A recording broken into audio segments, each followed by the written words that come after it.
الحمد لله رب العالمين. الحمد لله الذي خلق السماوات والأرض وجعل الظلمات والنور. اللهم صل على سيدنا محمد. اللهم صل على سيدنا محمد الفاتح لما أغلق والخاتم لما سبق ناصر الحق بالحق والهادي إلى صراطك المستقيم وعلى آله حق قدره ومقداره العظيم. اللهم صل وسلم على طلحة الحق بالحق كنز الأعظم إفاضتك منك إليك إحاطة النور المطلسم. صلى الله عليه وعلى آله صلاة تعرفنا بها إياه. اللهم يا شاهدا غير غريب ويا قريبا غير بعيد ويا غالبا غير مغلوب. اللهم اجعل أمورنا فرجا ومخرجا. اللهم اجعل أمورنا فرجا ومخرجا. اللهم اجعل أمورنا فرجا ومخرجا. سبحان الله سبحان الله عدد ما خلق في السماء. سبحان الله عدد ما خلق في الأرض. سبحان الله عدد ما بين ذلك والحمد لله مثل ذلك والله أكبر مثل ذلك ولا إله إلا الله مثل ذلك ولا حول ولا قوة إلا بالله العلي العظيم. أعوذ بالله من الشيطان الرجيم. بسم الله الرحمن الرحيم. ومن يشاقق الرسول من بعد ما تبين له الهدى ويتبع غير سبيل المؤمنين نوله ما تولى ونصله جهنم وساءت مصيرا. قال سيدنا ونبينا وحبيبنا محمد صلى الله عليه وسلم: من أحب سنتي فقد أحبني ومن أحبني كان معي في الجنة. صدق رسول الله. يا سيد السادات جئتك قاصدا أرجو رضاك وأحتمي بحماك. والله يا خير الخلائق إن لي قلبا مشوقا لا يروم سواك. ഏറ്റവും സ്നേഹ ബഹുമാന ആദരവുകൾ നിറഞ്ഞ അഭിവന്ദരായ സയ്യിദ് അവർകൾ, പ്രിയ സുഹൃത്ത് അനസ് റഹ്മാനി ഉസ്താദ്, അതുപോലെ തന്നെ അൻസരി ഉസ്താദ് അവർകൾ, ഈ പരിപാവനമായ സദസ്സിൽ ഒരുമിച്ച് കൂടിയ പ്രിയപ്പെട്ട കാരണവന്മാർ, മാതൃതുല്യം സ്നേഹിക്കുന്ന പ്രിയപ്പെട്ട എൻ്റെ ഉമ്മമാർ, സഹോദരിമാർ, വാത്സല്യനിധികളായ വിദ്യാർത്ഥി സുഹൃത്തുക്കളെ, അസ്സലാമു അലൈക്കും വറഹ്മത്തുള്ളാഹി വബറകാതുഹു. കാക്കങ്ങോട്ട് പോരി സ്റ്റേജ് മുക്ക് പോരി.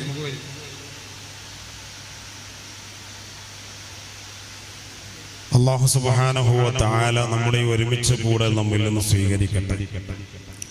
ഈ പരിപാവനമായ മജ്ലിസ് ദുആഇന് ഇജാബത്തുള്ള പടച്ച റബ്ബിന്റെ നളറും ഹിമായത്തുമുള്ള സദസ്സായി അല്ലാഹു നമ്മിൽ നിന്ന് ഏറ്റെടുക്കട്ടെ. മാസം തോറും വളരെ സുന്ദരമായി ആത്മീയമായി നടന്നുകൊണ്ടിരിക്കുന്ന ഒരു പരിപാവനമായ സദസ്സിലാണ് നമ്മൾ ഒരുമിച്ച് കൂടിയിട്ടുള്ളത്. വാർഷികത്തിന്റെ തൊട്ട് മുമ്പുള്ള മജ്ലിസ് കൂടിയാണ്. അല്ലാഹു സുബ്ഹാനഹു വ തആല ഒരുപാട് മജ്ലിസുകളിൽ കൂടാനും അതിലൂടെ നമ്മുടെ വിഷമങ്ങൾക്കും നമ്മുടെ പ്രയാസങ്ങൾക്കും ഒക്കെ പരിഹാരം കണ്ടെത്താനും അല്ലാഹു നമുക്കെല്ലാവർക്കും തൗഫീഖ് നസീബാക്കി തരട്ടെ. ഈ പരിശുദ്ധമായ സദസ്സിൽ ഒരുമിച്ച് കൂടിയ പല സ്ഥലങ്ങളിൽ നിന്നുള്ള ആളുകൾ, ഉമ്മമാർ, സഹോദരിമാരൊക്കെയുണ്ട്. അല്ലാഹു അവർക്കൊക്കെ രണ്ട് ലോകത്തും ഖൈർ പ്രദാനം ചെയ്യട്ടെ. മഹാനായ സയ്യിദുന അബൂബക്കർ സിദ്ദീഖ് റളിയല്ലാഹു തആല അൻഹു അവിടുത്തെ മദദ് അല്ലാഹു നമുക്കെല്ലാവർക്കും നൽകി അനുഗ്രഹിക്കട്ടെ. ബഹുമാനപ്പെട്ട ഇസ്ലാമിക് റിപ്പബ്ലിക്കിന്റെ അജയ്യനായ അമരക്കാരനായിരുന്നു മഹാനായ അബൂബക്കർ സിദ്ദീഖ് റളിയല്ലാഹു തആല അൻഹു. അല്ലാഹുവിന്റെ ഹബീബ് സല്ലല്ലാഹു അലൈഹി വസല്ലമ തങ്ങൾ ദീനിന്റെ രഹസ്യ പ്രബോധനം നടത്തിക്കൊണ്ടിരിക്കുന്ന സമയത്ത് ദാറുൽ അർഖമിൽ അല്ലാഹുവിന്റെ ഹബീബ് സല്ലല്ലാഹു അലൈഹി വസല്ലമ തങ്ങൾ വളരെ പ്രയാസകരമായ സാഹചര്യത്തിലൂടെ ദീനിന്റെ പ്രബോധനം രഹസ്യമായി എന്നാൽ പരസ്യമായി നടത്തിക്കൊണ്ടിരിക്കുന്ന ഒരു സാഹചര്യത്തിൽ അതിന് ശക്തി പകർന്ന് റസൂലുള്ളാഹി തങ്ങളെ എല്ലാ അർത്ഥത്തിലും പരസ്യ പ്രബോധനത്തിലേക്ക് പ്രചോദനം നൽകി കൈപിടിച്ച് കൊണ്ടുവന്നവരാണ് സയ്യിദുന അബൂബക്കർ സിദ്ദീഖ് റളിയല്ലാഹു അൻഹു. ഈമാനിന്റെ കാര്യത്തിലാണെങ്കിൽ അക്കാലഘട്ടത്തിൽ അന്നാട്ടിലുണ്ടായിരുന്ന എല്ലാവരെക്കാളും മികവിലാണ് മഹാനായ അബൂബക്കർ സിദ്ദീഖ് തങ്ങൾ. ബദറിന്റെ രണാങ്കണത്തിൽ ബദർ യുദ്ധം നടക്കുമ്പോൾ അള്ളാഹു അവന്റെ അനന്തകോടി മലായിക്കത്തിനെ ഇറക്കിയിട്ട് ബദറിൽ സ്വഹാബത്തിനെ സഹായിച്ചു. ഖുർആൻ അത് പറയുന്നുണ്ട്, വലഖദ് നസറകുമുല്ലാഹു ബിബദരിൻ വഅൻതും അദില്ല എന്ന് പറഞ്ഞ് വളരെ വ്യക്തമായിട്ട് ബദറിൽ മുസ്ലിം ഉമ്മത്തിനെ അള്ളാഹു സഹായിച്ചതുമായി ബന്ധപ്പെട്ട് പരിശുദ്ധമായ ഖുർആൻ വളരെ വ്യക്തമായി നമ്മളത് പഠിപ്പിക്കുന്നുണ്ട്. ആ ബദറിലുണ്ടായ ആ ഒരു സഹായം അള്ളാഹുവിന്റെ കോടാനകോടി മലായിക്കത്തുകൾ ബദറിന്റെ രണാങ്കണത്തിലേക്ക് ഇറങ്ങി വന്നിട്ട് അവരെവിടെയൊക്കെ നിൽക്കണം, എന്തൊക്കെ കൈകാര്യം ചെയ്യണം എന്നതിനെ കുറിച്ച് ചർച്ച ചെയ്യുമ്പോൾ ആ യുദ്ധക്കളത്തിൽ ഏറ്റവും പ്രധാനമായ പ്രൊട്ടക്ഷൻ നൽകേണ്ടത് ഹബീബായ മുത്തുനബി സല്ലല്ലാഹു അലൈഹി വസല്ലമ തങ്ങൾക്കാണ്.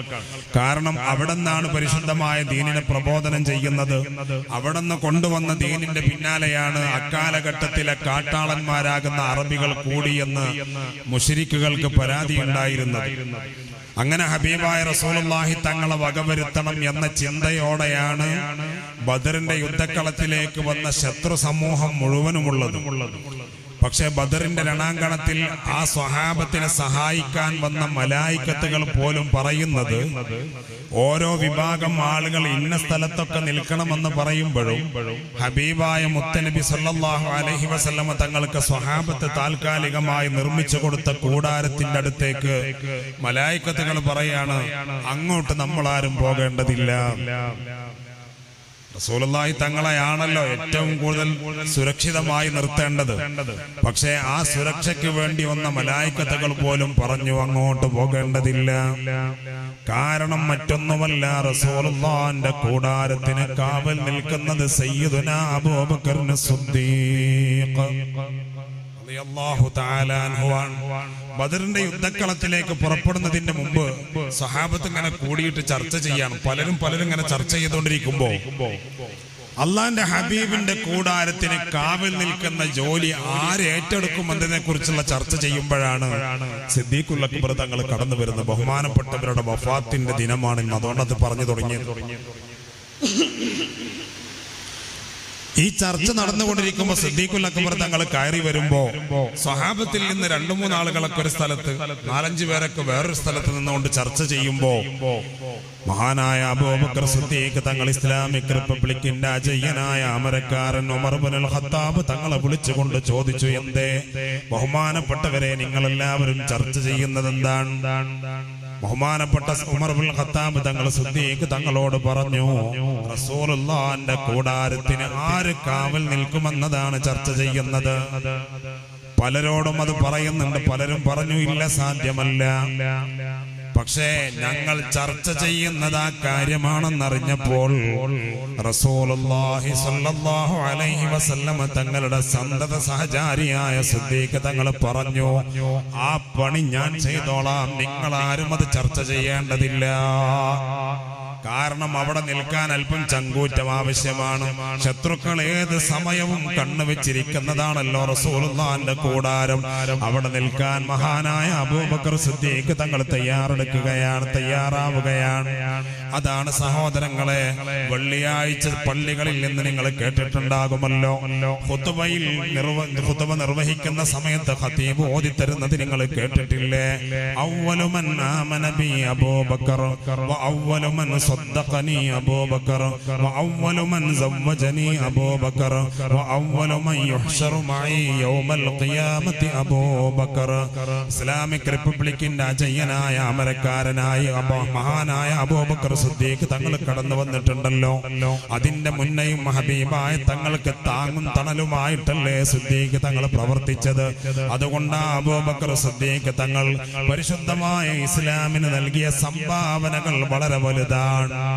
സഹാബത്തിന്റെ ഇടയിൽ തന്നെ പറയുമായിരുന്നല്ലോ, അബൂബക്കർ സിദ്ദീഖ് തങ്ങൾ ഞങ്ങളുടെ നേതാവാണ്, ഞങ്ങളുടെ നേതാവിനെ മോചിപ്പിച്ച മഹാനാണ്. എന്താ പറഞ്ഞ്? അബൂബക്കർ സിദ്ദീഖ് തങ്ങൾ ഞങ്ങളുടെ നേതാവാണ്, ഞങ്ങളുടെ നേതാവിനെ മോചിപ്പിച്ച മഹാനാണ്.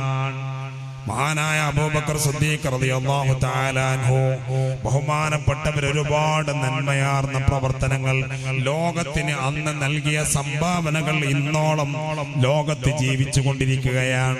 ഇന്നും അസ്തമിക്കാതെ വിസ്മരിക്കപ്പെടാതെ സ്മരണയിലൂടെ മുന്നോട്ട് പോവുകയാണ്. മഹാനായ ജാബിർ റളിയല്ലാഹു തആല അൻഹു പറഞ്ഞില്ലേ, മഹാനായ ഉമർ ഇബ്നുൽ ഖത്താബ് തങ്ങൾ അബൂബക്കർ സിദ്ദീഖ് തങ്ങളെ പറ്റി പറയുമായിരുന്നുവത്രേ, അബൂബക്കറിൻ സയ്യിദന, അബൂബക്കർ തങ്ങൾ ഞങ്ങളുടെ നേതാവാണ്, വഅതഖ സയ്യിദന, ഞങ്ങളുടെ നേതാവിനെ മോചിപ്പിച്ചവരാണ്. ആരാണ് ആ നേതാവ്? അബൂബക്കർ സിദ്ദീഖ് തങ്ങൾ ഞങ്ങളുടെ നേതാവാണ്. ആരാ പറയുന്നത്? ഉമർ ഇബ്നുൽ ഖത്താബ് തങ്ങളാണ് പറയുന്നത്. ഉമർ ഇബ്നുൽ ഖത്താബ് തങ്ങളാണ് പറയുന്നത്, അബൂബക്കർ തങ്ങൾ ഞങ്ങളുടെ നേതാവാണ്. ഞങ്ങളുടെ നേതാവാകുന്ന സയ്യിദുനാ ബിലാൽ റളിയല്ലാഹു തആല അൻഹു ഉമയ്യത്തിന്റെ ചാട്ടവാറ് കൊണ്ടുള്ള അടിയേറ്റിട്ട് വളരെ പ്രയാസകരമായ സാഹചര്യത്തില് ചുട്ടുപൊള്ളുന്ന മൺതരികൾ മണലാരണ്യത്തിൽ കമിഴ്ത്തിക്കിടത്തിയിട്ടും മലർത്തിക്കിടത്തിയിട്ടും മഹാനായ ബിലാൽ തങ്ങളെ ഉമയ്യത്ത് ആക്രമിച്ചു കൊണ്ടിരിക്കുമ്പോ ആ വേദനാജനകമായ ദാരുണമായ അവസ്ഥ കണ്ടിട്ട് ഇസ്ലാമിക് റിപ്പബ്ലിക്കിന്റെ അജയ്യനായ അമരക്കാരൻ സയ്യിദുനാ അബൂബക്കർ സിദ്ദീഖ് റളിയല്ലാഹു തആല അൻഹു ബഹുമാനപ്പെട്ടവരെ അടിമയാകുന്ന ഉമയ്യത്തിന്റെ അടിമയാകുന്ന ബിലാൽ തങ്ങളെ കാശി എണ്ണിക്കൊടുത്തിട്ട് മോചിപ്പിച്ചിട്ട് സ്വതന്ത്രനാക്കി വിട്ടവരാണ്. അതുകൊണ്ടാണ് ഉമർ ഇബ്നുൽ ഖത്താബ് തങ്ങൾ പറയുന്നത്, അബൂബക്കർ തങ്ങൾ ഞങ്ങളുടെ നേതാവാണ്, ഞങ്ങളുടെ നേതാവായ ബിലാൽ റളിയല്ലാഹു തആല അൻഹു അവിടത്തെ മോചിപ്പിച്ച മഹാനാണ്. ആ ബിലാൽ റളിയല്ലാഹു തആല അൻഹു സ്വഹാബത്തിന് നേതാവല്ലേ? അതുകൊണ്ടാണ് പറഞ്ഞത് ഞങ്ങളുടെ നേതാവാണ്, ഞങ്ങളുടെ മറ്റൊരു നേതാവിനെ മോചിപ്പിച്ചവരുമാണ്. ഈ ദിവസം ബഹുമാനപ്പെട്ട സിദ്ദീഖുൽ അക്ബർ തങ്ങളുടെ വഫാത്തിന്റെ ദിവസമാണ്. അല്ലാഹുവേ, അവരുടെയൊക്കെ മദദ് ഞങ്ങൾക്ക് നൽകണേ അല്ലാ. അവരുടെയൊക്കെ ജാഹ് ബറക്കത്ത് കൊണ്ട് ഞങ്ങളുടെ വിഷമങ്ങളും ഞങ്ങളുടെ പ്രയാസങ്ങളും ഞങ്ങൾക്ക് മാറ്റിത്തരണേ റഹ്മാനെ. അതുകൊണ്ട് പ്രിയപ്പെട്ട സഹോദരങ്ങളെ, അല്ലാഹുവിന്റെ ഹബീബ് സല്ലല്ലാഹു അലൈഹി വസല്ലം തങ്ങൾ മുതൽ ഇങ്ങോട്ടെടുത്താൽ സ്വഹാബത്തിന്റെ വഴികൾ പരിശോധിച്ചാൽ, താബിഈകളുടെ വഴികൾ പരിശോധിച്ചാൽ, താബിഈകളുടെ വഴികൾ പരിശോധിച്ചാൽ ഏതൊരു വഴിയും പ്രഭാപൂരിതമാണ്, എല്ലാം പ്രകാശിതമാണ്. അതിനെക്കുറിച്ച് ചർച്ച ചെയ്യേണ്ട ആവശ്യമില്ല. കാരണം മഹാനായ സയ്യിദുനാ റസൂലുള്ളാഹി സ്വല്ലല്ലാഹു അലൈഹി വസല്ലം തങ്ങള് സ്വഹാബത്തിനോട് പറഞ്ഞല്ലോ, ഞാൻ നിങ്ങൾക്ക് അല്ലാഹുവിന്റെ ഹബീബ് സ്വല്ലല്ലാഹു അലൈഹി വസല്ലം തങ്ങൾ കാണിച്ചു തന്ന ആ മുസ്തഖീമായ പാതയെ സ്വഹാബത്തിന്റെ മുന്നിൽ പഠിപ്പിച്ചു കൊടുത്തിട്ട് അവിടുന്ന് റസൂലുള്ളാഹി തങ്ങൾ പറയുകയാണ്, ലഖദ് ജിഅതുകും ബിഹാ ബൈളാഅ നഖിയ്യ വലൗ കാന മൂസാ അലൈഹിസ്സലാം ഹയ്യൻ മാ വസിഅഹു ഇല്ലാ ഇത്തിബാഇ. റസൂലുള്ളാഹി സ്വല്ലല്ലാഹു അലൈഹി വസല്ലം തങ്ങൾ പറയുകയാണ്, ഞാൻ നിങ്ങൾക്ക് കൊണ്ടുവന്നതെല്ലാം, ഞാൻ നിങ്ങൾക്ക് കാണിച്ചു തന്നതെല്ലാം നല്ല പ്രകാശപൂരിതവും പരിശുദ്ധവുമാണ്.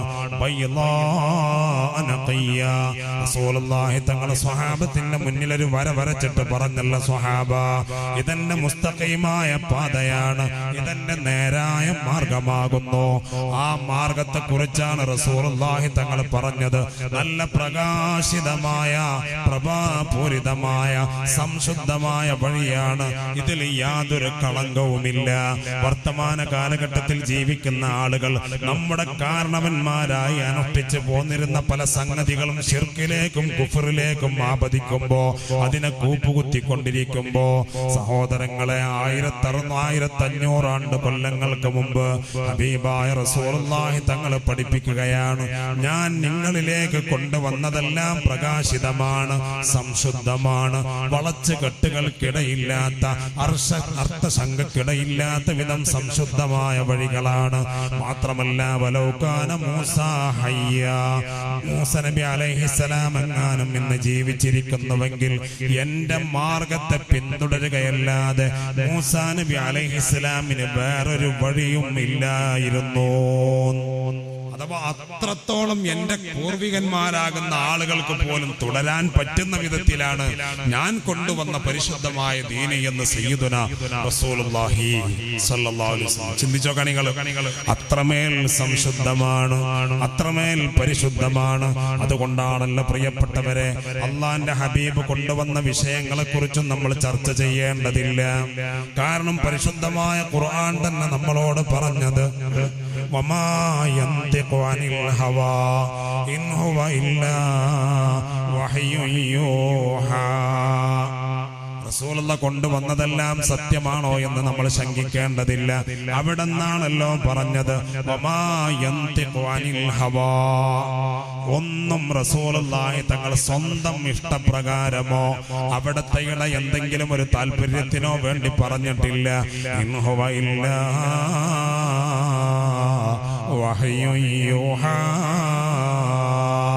അല്ലാഹുവിൽ നിന്നുള്ള സന്ദേശങ്ങൾ കിട്ടിയിട്ടല്ലാതെ, ഹബീബായ റസൂലുള്ളാഹി തങ്ങൾക്ക് അല്ലാഹുവിൽ നിന്നുള്ള ഓർഡറോടെയല്ലാതെ ഒരു കാര്യവും ഹബീബായ തങ്ങൾ തന്നിഷ്ടം സംസാരിച്ചിട്ടില്ല. അത് സമുദായത്തിന്റെ കാര്യത്തിലും കുടുംബത്തിന്റെ കാര്യത്തിലും എല്ലാ നിലക്കും അങ്ങനെ തന്നെയാണ്. അതുകൊണ്ട് ഹബീബായ റസൂലുള്ളാഹി സ്വല്ലല്ലാഹു അലൈഹി വസല്ലം തങ്ങൾ കൊണ്ടുവന്ന ദീന് അത് പരിശുദ്ധമാണ്, സംശുദ്ധമാണ്. അതുകൊണ്ടാണല്ലോ പറയുന്നത്, സഹോദരങ്ങളെ, ഞാൻ കൊണ്ടുവന്നത് പ്രഭാപൂരിതമാണ്, ഒരിക്കലും തന്നെ യാതൊരു അർത്ഥശങ്കക്കും അത് ഇടവെക്കുന്നില്ല. അതുകൊണ്ട് നിങ്ങളതിനെ പിൻപറ്റിക്കോളൂ. അതുകൊണ്ടാണ് റസൂലുള്ളാഹി സ്വല്ലല്ലാഹു അലൈഹി വസല്ലം തങ്ങൾ പറഞ്ഞത്, അസ്വഹാബീ കന്നുജൂം, എന്റെ സ്വഹാബത്ത് ആകാശത്തുദിക്കുന്ന നക്ഷത്രങ്ങളെ പോലെയാണ്. അവരിൽ നിങ്ങൾ ആരെ പിന്തുടർന്നാലും നിങ്ങൾ സന്മാർഗികളാണ്, അതിൽ യാതൊരു സംശയവുമില്ല. ആ ഒരു ചിന്തയോടെയാണ് ഒരു വിശ്വാസി നടന്നു നീങ്ങേണ്ടത്. ഒരു വിശ്വാസി അവന്റെ ജീവിതം മുന്നോട്ട് കൊണ്ടുപോകേണ്ടത്. ആ വിശ്വാസിയായ മനുഷ്യന്റെ ഏറ്റവും നല്ല ഐഡന്റിറ്റി അല്ലാഹുവിന്റെ പരിശുദ്ധമായ ഖുർആനിലൂടെ അല്ലാഹ് പറയുന്നുണ്ടല്ലോ, അല്ലദീന യദ്കുറൂനല്ലാഹ ഖിയാമൻ വഖൂദാ വഅലാ ജുനൂബിഹിം. അല്ലാഹുവിന്റെ പരിശുദ്ധമായ ഖുർആൻ പറയുകയാണ്, അങ്ങനെയുള്ള വിശ്വാസികൾ, അങ്ങനെയുള്ള മുഅ്മിനീങ്ങളെ കുറിച്ച് അല്ലാഹുവിന്റെ ഖുർആൻ പറഞ്ഞത്, അവര് സദാ സമയവും അല്ലാഹ് എന്ന ചിന്തയിലാണ്. അവര് നടക്കുന്ന സമയത്താവട്ടെ, അവര് ഇരിക്കുന്ന സമയത്താവട്ടെ, അവര് കിടക്കുന്ന സമയത്താവട്ടെ, അല്ലദീന യദ്കുറൂനല്ലാഹ്, അവര് സദാ സമയവും പടച്ച റബ്ബിനെ ദിക്ർ ചൊല്ലിക്കൊണ്ടിരിക്കുകയാണ്. ഇത് ഈമാനുള്ള ആളുകളെ സംബന്ധിച്ചാണ് പറയുന്നത്. എന്നാൽ ഈമാനില്ലാതെ കൽബ് മലീമസമായ ആളുകളില്ലേ, ഫസാദുകളെ കൽബിനകത്തേക്ക് കയറിക്കൂടിയവർ, ധാരാളമായി ഗീബത്ത് പറഞ്ഞവര്, ധാരാളമായി ഫസാദ് പറഞ്ഞ ആളുകള്, നമീമത്ത് പറഞ്ഞ ആളുകള്, മറ്റൊരുത്തന്റെ ഉയർച്ചയിൽ അസൂയപ്പെടുന്ന ആളുകളില്ലേ, അങ്ങനെയുള്ള ആളുകളെ കുറിച്ച് അല്ലാഹുവിന്റെ പരിശുദ്ധമായ ഖുർആനിന്റെ സൂറത്തുൻ നിസായിലൂടെ അല്ലാഹ് പരിചയപ്പെടുത്തിയത് വലാ യദ്കുറൂനല്ലാഹ ഇല്ലാ ഖലീലാ. അവര് വളരെ കുറഞ്ഞ സമയം മാത്രമേ അല്ലാഹ് എന്ന ചിന്തയിലൂടെ സഞ്ചരിക്കുകയുള്ളൂ. ഈമാനുള്ള ആളുകളെ പറ്റി പറഞ്ഞത് അല്ലദീന യദ്കുറൂന അല്ലാഹ ഖിയാമൻ വഖുഊദൻ വഅലാ ജുനൂബിഹിം. അവർ നടക്കുകയാണെങ്കിലും അവർ ഇരിക്കുകയാണെങ്കിലും അവർ കിടക്കുകയാണെങ്കിലും എല്ലാം അല്ലാഹുവിന്റെ ദിക്റിലാണ്. അതല്ലേ ഹബീബായ തങ്ങളും പറഞ്ഞത് ലാ യസാലു ലിസാനക റത്ബൻ മിൻ ദിക്രില്ലാഹ്. നിന്റെ നാവ് അല്ലാഹുവിന്റെ ദിക്ർ കൊണ്ട് നനഞ്ഞുകൊണ്ടിരിക്കണേ. നാം കുടിക്കുന്ന പാനീയങ്ങൾ കൊണ്ടല്ല നമ്മുടെ നാവ് നനയേണ്ടത്. ലാ യസാലു ലിസാനക റത്ബൻ മിൻ ദിക്രില്ലാഹ്. അല്ലാഹ് എന്ന ചിന്തയോടെ നിന്റെ ഖൽബിൽ നിന്റെ നാവ് ഇങ്ങനെ നനഞ്ഞുകൊണ്ടിരിക്കണേ. എന്നാൽ ഈമാനില്ലാത്ത ആളുകളെ സംബന്ധിച്ച് പരിശുദ്ധമായ ഖുർആൻ പറഞ്ഞത് വലാ യദ്കുറൂനല്ലാഹ ഇല്ലാ ഖലീലാ. അവര് വളരെ കുറഞ്ഞ സമയം മാത്രമാണ് പടച്ച റബ്ബിനെ ദിക്ർ ചൊല്ലിക്കൊണ്ടിരിക്കുന്നത്. എന്നാൽ ഈമാനുള്ള ആളുകൾ സദാ സമയവും പടച്ച റബ്ബിനെ ദിക്ർ ചൊല്ലുന്നവരാണ്. സഹോദരങ്ങളെ, ഈമാനോടെയല്ല നമ്മൾ ഈ ലോകത്ത് നിന്ന് വിട പറയുന്നതെങ്കിൽ നമ്മുടെ കാര്യം വളരെ പരിതാപകരമാണ്. ഈമാനോടെയുള്ള ഈമാനോടെയുള്ള മരണമാണ് നമുക്ക് ലഭിക്കേണ്ടത്. അങ്ങനെ മരിച്ചെങ്കിലേ നാളെ ഇസ്രാഫീൽ അലൈഹിസ്സലാം സൂറന്ന കാഹളത്തിൽ ഓതുമ്പോ ആ സുന്ദരമായ ഉറക്കിൽ നിന്ന് ആരാ ഞങ്ങളെ വിളിച്ചുണർത്തിയത് എന്ന് ചോദിക്കുന്നത് പോലെ ഖാലൂ യാ വൈലനാ മൻ ബഅസനാ മിൻ മർഖദിനാ ഹാദാ. ഈമാനോടെ ലാ ഇലാഹ ഇല്ലല്ലാഹ് പറഞ്ഞു മരിച്ച ആളുകൾ അവരെ ഖബറിൽ സന്തോഷിക്കുകയാണ്. മുൻകർ നക്കീർ അലൈഹിമസ്സലാം എന്നുകൊണ്ട് അവരെ ചോദ്യം ചെയ്തിട്ട് ആ ചോദ്യങ്ങൾക്ക് മുഴുവനും അവർ ഉത്തരം പറയുകയാണ്. മൻ റബ്ബുക വമൻ നബിയുക വമാ ദീനുക വമാ ഖിബ്ലതുക വമൻ ഇമാമുക വമൻ ഇഖ്വാനുക. ഇങ്ങനെ തുടങ്ങിയുള്ള ചോദ്യങ്ങൾ മുൻകർ നക്കീർ അലൈഹിമസ്സലാം ചോദിക്കുമ്പോ ഓരോ ചോദ്യങ്ങൾക്കും ഈമാനോടെ മരിച്ച ആളുകൾ മറുപടി പറയുകയാണ് അല്ലാഹു റബ്ബി വമുഹമ്മദുൻ സല്ലല്ലാഹു അലൈഹി വസല്ലം നബി വൽ ഇസ്ലാമു ദീനി വൽ കഅബത്തു ഖിബ്ലതി വൽ മുസ്ലിമൂന ഇഖ്വാനി എന്ന് തുടങ്ങിയിട്ട് ഈമാനോടെ മരിച്ച ആളുകൾ അങ്ങനെ മറുപടി കൊടുത്താൽ അവസാനം ആ മലായികത്തുകൾ പോകുന്ന സമയത്ത് ആ മയ്യത്തിന്റെ ശരീരത്തിൽ കൊട്ടിയിട്ട് ആശ്വസിപ്പിച്ചിട്ട് പറയുമത്രേ നംകനൗമത്തിൽ ഒരു പുതിയ ആപ്പിള ഉറങ്ങുന്നത് പോലെ പുതുമണവാളന്റെ ഉറക്കം പോലെ സന്തോഷമായി ഉറങ്ങിക്കോളൂ. അല്ലാഹുവേ, അങ്ങനെ പറയുന്നവരിൽ ഞങ്ങളെ പെടുത്തണേ റബ്ബേ. ഈ മജ്ലിസിന്റെ ബറക്കത്ത് കൊണ്ട് പെടുത്തണേ അല്ലാഹ്. സഹോദരങ്ങളെ, അത് വെറുതെ ലഭിക്കുന്ന സൗഭാഗ്യമല്ല. ഈമാനോടെ ഒരാൾക്ക് മരിക്കണമെന്ന് ആഗ്രഹിക്കുന്നുണ്ടോ അവൻ അവന്റെ ജീവിതത്തിൽ പകർത്തേണ്ട 6 കാര്യങ്ങളൊന്ന് ശ്രദ്ധിക്കണേ. ഈമാനോടെ മരിച്ചെങ്കിലേ ഈ ആനുകൂല്യം ലഭിക്കുകയുള്ളൂ. ആ ആനുകൂല്യം ലഭിക്കണമെങ്കിൽ ഈമാനോടെ മരിക്കണം. ഈമാനോടെ മരിക്കാൻ നമ്മൾ ശ്രദ്ധിക്കേണ്ട 6 കാര്യങ്ങളിൽ ഒന്നാമത്തത് മനസ്സിലാക്കിക്കോളൂ. സൂറത്തുൽ ഇഖ്ലാസ് ധാരാളമായി പാരായണം ചെയ്യുക. ഏറ്റവും ചുരുങ്ങിയത് ഒരു ദിവസത്തിൽ 10 തവണയെങ്കിലും ഖുൽ ഹുവല്ലാഹു അഹദ് എന്ന സൂറത്ത് ഓതുക. വളരെ കുറഞ്ഞ സമയങ്ങളെ അതിന് വേണ്ടതുള്ളൂ. ഏറ്റവും ചുരുങ്ങിയത് 10 തവണയെങ്കിലും ഖുൽ ഹുവല്ലാഹു അഹദ് സൂറത്ത് ഓതുക. ഈമാനോടെ മരിക്കാൻ ശ്രദ്ധിക്കേണ്ട 6 കാര്യങ്ങളിൽ ഒന്നാമത്തത്, അഥവാ ഒരു ദിവസത്തെ 24 മണിക്കൂർ എന്ന് പറയുന്നത് 86,400 സെക്കൻഡുകളാണ്. 86,400 സെക്കൻഡാണ് ഒരു 24 മണിക്കൂർ എന്ന് പറയുന്ന ഒരു ദിവസം. ആ ഒരു ദിവസത്തിൽ 10 ഖുൽ ഹുവല്ലാഹു അഹദ് സൂറത്ത് ഓതാൻ എത്ര കുറഞ്ഞ സമയം മതി സഹോദരങ്ങളെ. എന്നെ ശ്രവിക്കുന്ന പ്രിയപ്പെട്ട ഉമ്മമാരെ, സഹോദരിമാരെ, ഏത് ജോലിയാണ് ചെയ്യുന്നതെങ്കിലും നമുക്ക് ആ ജോലികൾക്കിടയിലൂടെ എല്ലാം ഇത് നടത്തിക്കൊണ്ടുപോകാൻ സാധിക്കുന്നതാണ്. 10 തവണ ഖുൽ ഹുവല്ലാഹു അഹദ് സൂറത്ത് ഓതുക. അതിനെപ്പറ്റി ഹബീബായ തങ്ങൾ പറഞ്ഞല്ലോ, ഇന്നഹാ ലതഅദിലു സുലുസൽ ഖുർആൻ. ഖുർആനിന്റെ 1/3 ഭാഗം ഓതിയതിന്റെ ഫലമാണ്. മറ്റൊരു സ്ഥലത്ത് ഖുർആൻ മുഴുവൻ ഓതിയതിന്റെ ഫലമാണ് എന്ന് തുടങ്ങി ഖുൽ ഹുവല്ലാഹു അഹദ് സൂറത്തിന്റെ വിശേഷണങ്ങൾ എത്രയോ ഹബീബായ തങ്ങൾ എണ്ണി നമ്മളെ പഠിപ്പിച്ചതാണ്. രണ്ടാമതായി ഈമാനോടെ മരിക്കാൻ ശ്രദ്ധിക്കേണ്ട കാര്യം എന്തെന്നറിയോ? അഫ്ശുസ്സലാമ ബൈനക്കും. നിങ്ങൾക്കിടയിൽ അറിയുന്നവരോ അറിയാത്തവരോ ആകട്ടെ ധാരാളമായി സലാമിനെ അധികരിപ്പിക്കുക.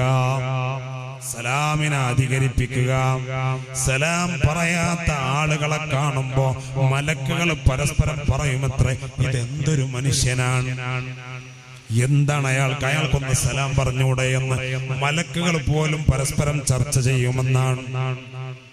അതുകൊണ്ട് ആ സലാം പറയുന്ന ആളുകളുടെ കൂട്ടത്തിൽ അല്ലാഹു നമ്മളെ ഉൾപ്പെടുത്തി തരട്ടെ. മലക്കുകൾക്ക് സലാം പറയാത്ത ആളുകളുടെ കാര്യത്തിൽ വല്ലാത്ത അത്ഭുതം.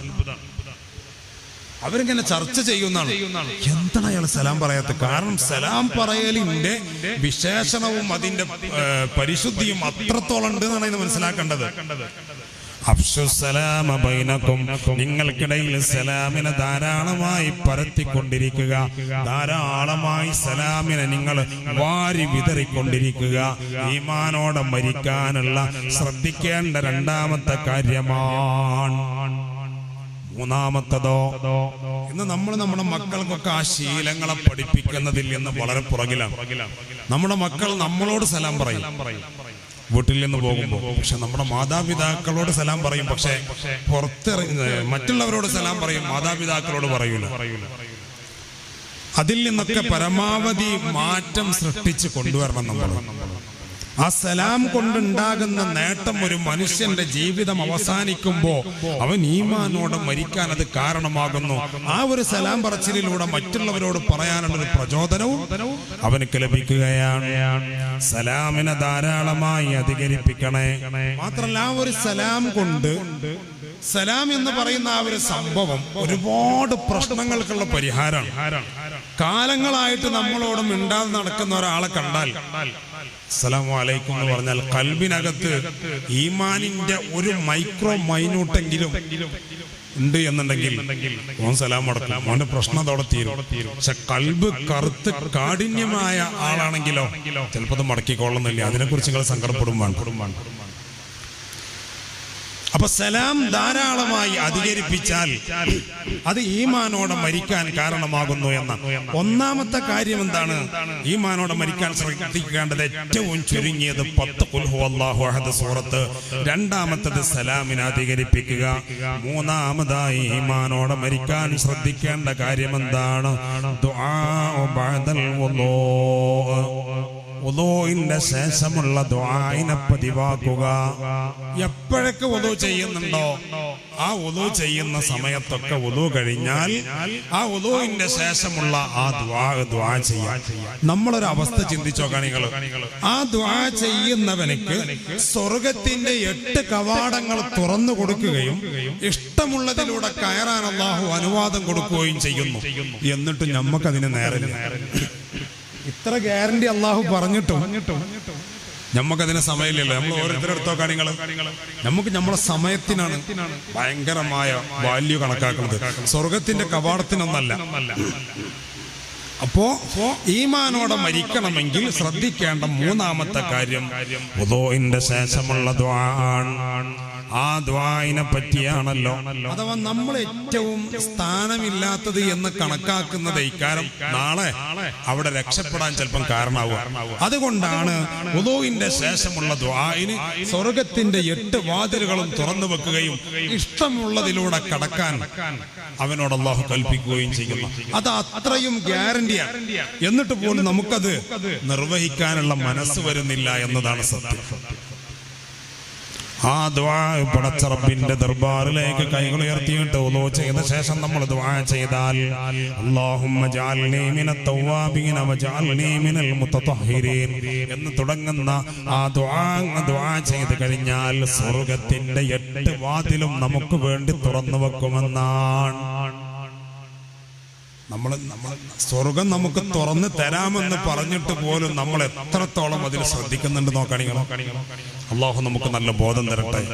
നാലാമത്തേതായിട്ട് ഈമാനോടെ മരിക്കണമെങ്കിൽ ശ്രദ്ധിക്കേണ്ട 4ാമത്തെ കാര്യം അദ്ദുആഉ ബഅദൽ അദാൻ.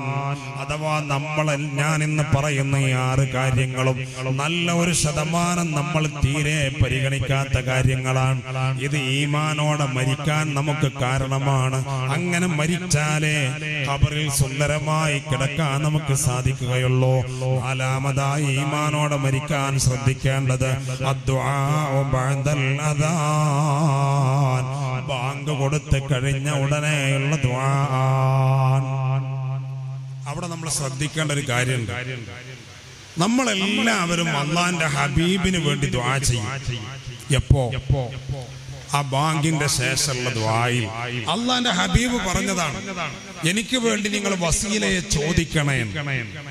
അപ്പോ ആ ദുആയിൽ അല്ലാഹുമ്മ റബ്ബ ഹാദിഹി ദഅവതി തമ്മ വസ്സലാത്തിൽ ഖായിമ ആതി മുഹമ്മദനിൽ വസീലത വൽ ഫളീല വദ്ദറജതർ റഫീഅ. എന്താ ചോദിക്കണത്? ആതി മുഹമ്മദനിൽ വസീലത വൽ ഫളീല. ഞങ്ങളുടെ ഖൽബിന്റെ രാജകുമാരൻ നബി മുഹമ്മദ് മുസ്തഫ സല്ലല്ലാഹു അലൈഹി വസല്ലം തങ്ങൾക്ക് അല്ലാഹുവേ വസീലത്ത് ഫളീലത്ത് എന്ന പദവിയെ കൊടുക്കണേ അല്ലാഹ്. വദ്ദറജതർ റഫീഅ, ഉന്നതമായ സോപാനങ്ങളും മുത്തനബിക്ക് കൊടുക്കണേ. ആ ഹബീബായ തങ്ങൾക്ക് വേണ്ടി പാവങ്ങളായ നമ്മൾ ദുആ ചെയ്യുകയാണ്. ആ ദുആ അല്ലാഹു നിസ്കാരത്തിന്റെ ശേഷമല്ലല്ലോ പറഞ്ഞത്. ആ ദുആ ചെയ്യാൻ അല്ലാഹുവിന്റെ ഹബീബ് നമ്മളെ പഠിപ്പിച്ചത് ബാങ്കിന്റെ ശേഷമാണ്. അതിലൂടെ ബാങ്കിന്റെ പവർ നമ്മൾ എന്ത് ചെയ്യണം? മനസ്സിലാക്കണം. നമ്മൾ ബാങ്കിലായാലും ബാങ്ക് നടക്കുന്നുണ്ടെങ്കിലും നമ്മൾ സംസാരത്തിലാണ് അല്ലേ? മൻ തകല്ലമ ഹാലൽ അദാൻ. ശ്രദ്ധിച്ചോളൂ, ഹബീബായ തങ്ങൾ പറയാണ്, മൻ തകല്ലമ ഹാലൽ അദാനി ഫൽയുഖ്ശാ അലൈഹി സൂഉൽ ഖാതിമ. ബാങ്ക് കൊടുക്കുന്ന സമയത്ത് സംസാരിച്ചാൽ അവന്റെ അന്ത്യം ചീത്തയായി പോകുമെന്ന് അത് പേടിച്ചു കൊള്ളട്ടെ എന്ന് മുഹമ്മദുർ റസൂലുള്ളാഹ്. വേറൊരു സ്ഥലത്ത് കാണാം, മരിക്കുന്ന സമയത്ത് ലാ ഇലാഹ ഇല്ലല്ലാഹ് എന്ന കലിമ പറയാൻ അവന്റെ നാവ് വഴങ്ങൂല. അവനിങ്ങനെ പഠിച്ചു കൊണ്ടിരിക്കുമെന്നാണ്. അതുകൊണ്ട് ബാങ്കിന്റെ ശേഷമുള്ള ദുആ, ഒരു സ്വകാര്യം പറയട്ടെ, അത് അധികം ആൾക്കാർക്കും അറിയില്ല. അത് അധികം ആളുകൾക്കും ഈ ഉദൂവിന്റെ ശേഷമുള്ള ദുആവും ബാങ്കിന്റെ ശേഷമുള്ള ദുആവും നല്ലൊരു ശതമാനം ആൾക്കാർക്ക് അറിയില്ല. ഇന്ന് അതൊക്കെ പഠിക്കാൻ സൗകര്യങ്ങളുണ്ട്. കാരണം നമ്മളെ കയ്യിലുള്ള മൊബൈൽ ഫോണിൽ ഒരു പള്ളിക്കല ഖത്തീബിന്റെ ആവശ്യമില്ലാത്ത വിധം ഇൽമുകൾ എന്ത് ചെയ്യുന്നുണ്ട്, അത് പറഞ്ഞു തരുന്നുണ്ട്. പക്ഷെ തെരഞ്ഞെടുക്കുന്നത് നല്ല ശ്രദ്ധിച്ചു വേണം, ഇനി ഈമാൻ പോലും അപകടത്തിലാവുന്നതാണ്. ചില ആളുകളുടെ വേഷഭൂഷാദികളും കാട്ടിക്കൂട്ടലുകളൊക്കെ കണ്ടാൽ നമ്മൾ വിചാരിച്ചു ഇതന്നെ സുന്നത്ത് ജമാഅത്ത്, നല്ല ശ്രദ്ധിച്ചോളുണ്ട്. അപ്പൊ അതിൽ വല്ല സംശയം ഉണ്ടെങ്കിൽ ആലിമീങ്ങളോട് ചോദിക്കുക, ഇതിപ്പോ എന്താ അവസ്ഥ? അപ്പൊ അവർ പറഞ്ഞുതരും, അത് കുഴപ്പമില്ല, എന്നതാണെങ്കിൽ അങ്ങനെ. അപ്പോ ബാങ്കിന്റെ സമയത്ത് സംസാരിക്കാനും പാടില്ല. മാത്രവുമല്ല, ബാങ്കിന്റെ ശേഷമുള്ള ഈ ദുആ, അല്ലാഹുവിന്റെ ഹബീബിന് വസീല ഫളീല എന്ന് പറയുന്ന ഈ 2 പദവിയെ ചോദിക്കാൻ നമ്മളോട് പറഞ്ഞത് ബാങ്കിന്റെ ശേഷമാണ്. അപ്പൊ ആ ബാങ്കിന്റെ ശേഷമുള്ള ദുആഇന് പവർ ഉണ്ടെന്ന് മനസ്സിലാക്കണ്ടേ? അതുകൊണ്ടാണ് ഈമാനോടെ മരിക്കാൻ 4ാമതായി ശ്രദ്ധിക്കേണ്ട കാര്യം. 4ാമത്തെ കാര്യം മറ്റൊന്നുമല്ല, ബാങ്കിന്റെ ശേഷമുള്ള ദുആ. ബാങ്കിന്റെ ശേഷമുള്ള ദുആ അതുകൊണ്ട് ആ ദുആഇനെ പതിവാക്കണം. അതുപോലെ തന്നെ ബാങ്കിന്റെ സമയത്ത് സംസാരിക്കാനും പാടില്ല. ബാങ്കിന്റെ ഒരുപാട് പ്രത്യേകതകളുണ്ട്, ഒരുപാട് പ്രത്യേകതകൾ ബാങ്കിനുണ്ട്. ബാങ്കിന്റെ തുടക്കവും അല്ലാഹ് എന്നതിൽ നിന്നാണ്, അതിന്റെ ഒടുക്കവും അല്ലാഹ് എന്നതിൽ നിന്നാണ്. ഒരു ഹർഫിന് 1,00,000 പ്രതിഫലം. ബാങ്കിന്റെ ഒരു ഹർഫിന് 1,00,000 പ്രതിഫലം. അപ്പൊ ചിന്തിച്ചോക്കണം, എത്ര ലക്ഷം ഉണ്ടാവും ബാങ്കിന്റെ. അല്ല, അതുകൊണ്ടാണല്ലോ അൽ മുഅദ്ദിനൂന അത്വലൻ നാസി അനാഖൻ യൗമൽ ഖിയാമ. മഹ്ശറിൽ ഇങ്ങനെ ആളുകൾ ഇങ്ങനെ നിരന്നു നിൽക്കുമ്പോ ബാങ്ക് വിളിക്കുന്ന ആളുകളുടെ തല, അവരുടെ ശിരസ് ഇങ്ങനെ പൊങ്ങിയിട്ട് നിൽക്കുമെന്നാണ്. പെട്ടെന്ന് അവരെ നോക്കിയാൽ കാണുന്നു. അതുകൊണ്ട് ബാങ്കിന്റെ ശേഷമുള്ള ദുആവും വുളൂഇന്റെ ശേഷമുള്ള ദുആവും നിങ്ങൾ നിസ്സാരമായി കാണല്ലേ. സ്വർഗത്തിന്റെ 8 വാതിൽ തുറന്നു തരാമെന്ന് നമ്മളോട് ഗ്യാരണ്ടി പറഞ്ഞതാണ്. പക്ഷെ ദുആ ചെയ്യാൻ നമുക്ക് സമയമില്ല. ഈമാനോടെ മരിക്കാൻ ബാങ്കിന്റെ ശേഷമുള്ള ദുആ കാരണമാണ്. പക്ഷെ അതിനും നമുക്ക് സമയമില്ല. 5-മതായി ഈമാനോടെ മരിക്കണോ? ഹദ്ദാദ് പതിവാക്കിക്കോളൂ. ഹദ്ദാദ് പള്ളിയിൽ നടക്കുന്നുണ്ടെങ്കിൽ നമ്മൾ അങ്ങാടിയിൽ നിൽക്കും. അത് സ്വലാത്ത് ചെല്ലുന്ന സമയമായാലേ നമ്മൾ ഉദൂ ചെയ്തു പോവുകയുള്ളൂ. പക്ഷേ ഹദ്ദാദിന്റെ ഓരോ ദിക്റുകളും അത്രമേൽ പവറുള്ള ദിക്റുകളാണ്. മഹാനായ അബ്ദുല്ലാഹിൽ ഹദ്ദാദ് റളിയല്ലാഹു തആല അൻഹു പറഞ്ഞല്ലോ, മൻ വാളബ അലാ ഹാദർ റാത്തീബ് റുസിഖ ലഹു ഹുസ്നുൽ ഖാതിമ. ഈ ഹദ്ദാദ് റാത്തീബ് ഒരാൾ പതിവാക്കി കഴിഞ്ഞാൽ അവൻ അവസാനം ഈമാനോടെ മരിക്കലിനെ അവനും പ്രതീക്ഷിച്ചു കൊള്ളട്ടെ. അത്രത്തോളം പവറുള്ള ദിക്റുകളാണ്. ആ ദിക്റുകളുടെ ക്രോഡീകരണമാണ് ഹദ്ദാദ് അബ്ദുല്ലാഹിൽ ഹദ്ദാദ് തങ്ങൾ നടത്തിയിട്ടുള്ളത്. അതുകൊണ്ട് ഹദ്ദാദിനെ പതിവാക്കുക. 6-മത്തതോ സുബ്ഹി നിസ്കാരത്തിന്റെയും സുബ്ഹിയുടെ റവാത്തിബ് സുന്നത്തിന്റെയും ഇടയിൽ യാ ഹയ്യു യാ ഖയ്യൂം ലാ ഇലാഹ ഇല്ലാ അൻത യാ ഹയ്യു യാ ഖയ്യൂം ലാ ഇലാഹ ഇല്ലാ അൻത എന്ന ദിക്ർ സുബ്ഹിയുടെ സുന്നത്തിന്റെയും അതുപോലെ സുബ്ഹി നിസ്കാരത്തിന്റെയും ഇടയിൽ 41 തവണ പതിവായി ചൊല്ലിക്കോളൂ. യാ ഹയ്യു യാ ഖയ്യൂം ലാ ഇലാഹ ഇല്ലാ അൻത. ഈ ദിക്ർ 41 തവണ സുബ്ഹിയുടെ സുന്നത്തിന്റെയും സുബ്ഹി നിസ്കാരത്തിന്റെയും ഇടയിൽ ചൊല്ലണേ. സഹോദരങ്ങളെ, ഈ 6 കാര്യങ്ങൾ ഒരു മനുഷ്യന്റെ ജീവിതത്തിൽ അവന് ശ്രദ്ധിച്ചു കഴിഞ്ഞാൽ അവൻ ഈമാനോടെ മരിക്കുന്നതാണ്. 1-മത്തത് ഏറ്റവും ചുരുങ്ങിയത് 10 തവണ ഖുൽ ഹുവല്ലാഹു അഹദ് സൂറത്ത്. 2-മത്തത് സലാം പറയലിനെ അധികരിപ്പിച്ചു കൊണ്ടിരിക്കുക. 3-മത്തത് വുളൂഇന്റെ ശേഷമുള്ള ദുആ.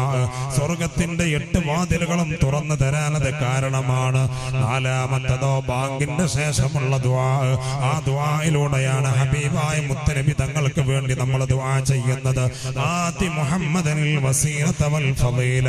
മുത്തനബിക്ക് വസീല ഫളീല എന്ന പദവിയെ കൊടുക്കണേ അല്ലാഹ് എന്ന് നമ്മളോട് ദുആ ചെയ്യാൻ പറഞ്ഞത് അത് ബാങ്കിന്റെ ശേഷമുള്ള ദുആയിലാണ്.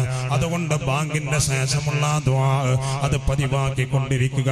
അതുപോലെ തന്നെ ഹദ്ദാദ് നമ്മൾ പതിവാക്കുക. ഹദ്ദാദിന്റെ നിർമ്മാതാവാകുന്ന അബ്ദുല്ലാഹിൽ ഹദ്ദാദ് തങ്ങൾ പറയുകയാണ്, മൻ വാളബ അലാ ഹാദർ റാത്തീബി റുസിഖ ലഹു ഹുസ്നുൽ ഖാതിമ. ഒരാൾ ഹദ്ദാദ് പതിവാക്കി കഴിഞ്ഞാൽ അവൻ അവസാനം നന്നായിട്ടല്ലാതെ മരിക്കുകയില്ല. ഏത് പ്രതിസന്ധികളുണ്ടോ, ഏത് വിഷമങ്ങളുണ്ടോ, ഹദ്ദാദ് നിങ്ങൾ പതിവാക്കിക്കോളൂ എന്ന് സഹോദരങ്ങളെ അതിൽ നിന്ന് നമുക്ക് മനസ്സിലാക്കാം. അതുപോലെ സുബ്ഹിയുടെ റവാത്തിബ് സുന്നത്തിന്റെയും സുബ്ഹിന്റെ ഫർള് നിസ്കാരത്തിന്റെയും ഇടയിൽ യാ ഹയ്യു യാ ഖയ്യൂം ലാ ഇലാഹ ഇല്ലാ അൻത എന്ന ദിക്ർ നിങ്ങൾ 41 തവണ ചൊല്ലിക്കോളൂ. ഈ 6 കാര്യങ്ങൾ ഒരു മനുഷ്യന്റെ ജീവിതത്തിൽ അവന് പതിവാക്കി കഴിഞ്ഞാൽ, ഈ 6 കാര്യങ്ങൾ ഒരു മനുഷ്യന്റെ ജീവിതത്തിൽ അവന് പതിവാക്കി കഴിഞ്ഞാൽ, പ്രിയപ്പെട്ട സഹോദരങ്ങളെ, ഈമാനോടെ മരിക്കാനത് കാരണമാവുകയാണ്. നമ്മുടെ ഈമാൻ ചോർന്നു പോകുന്ന ഒരു സാഹചര്യത്തിലാണുള്ളത്.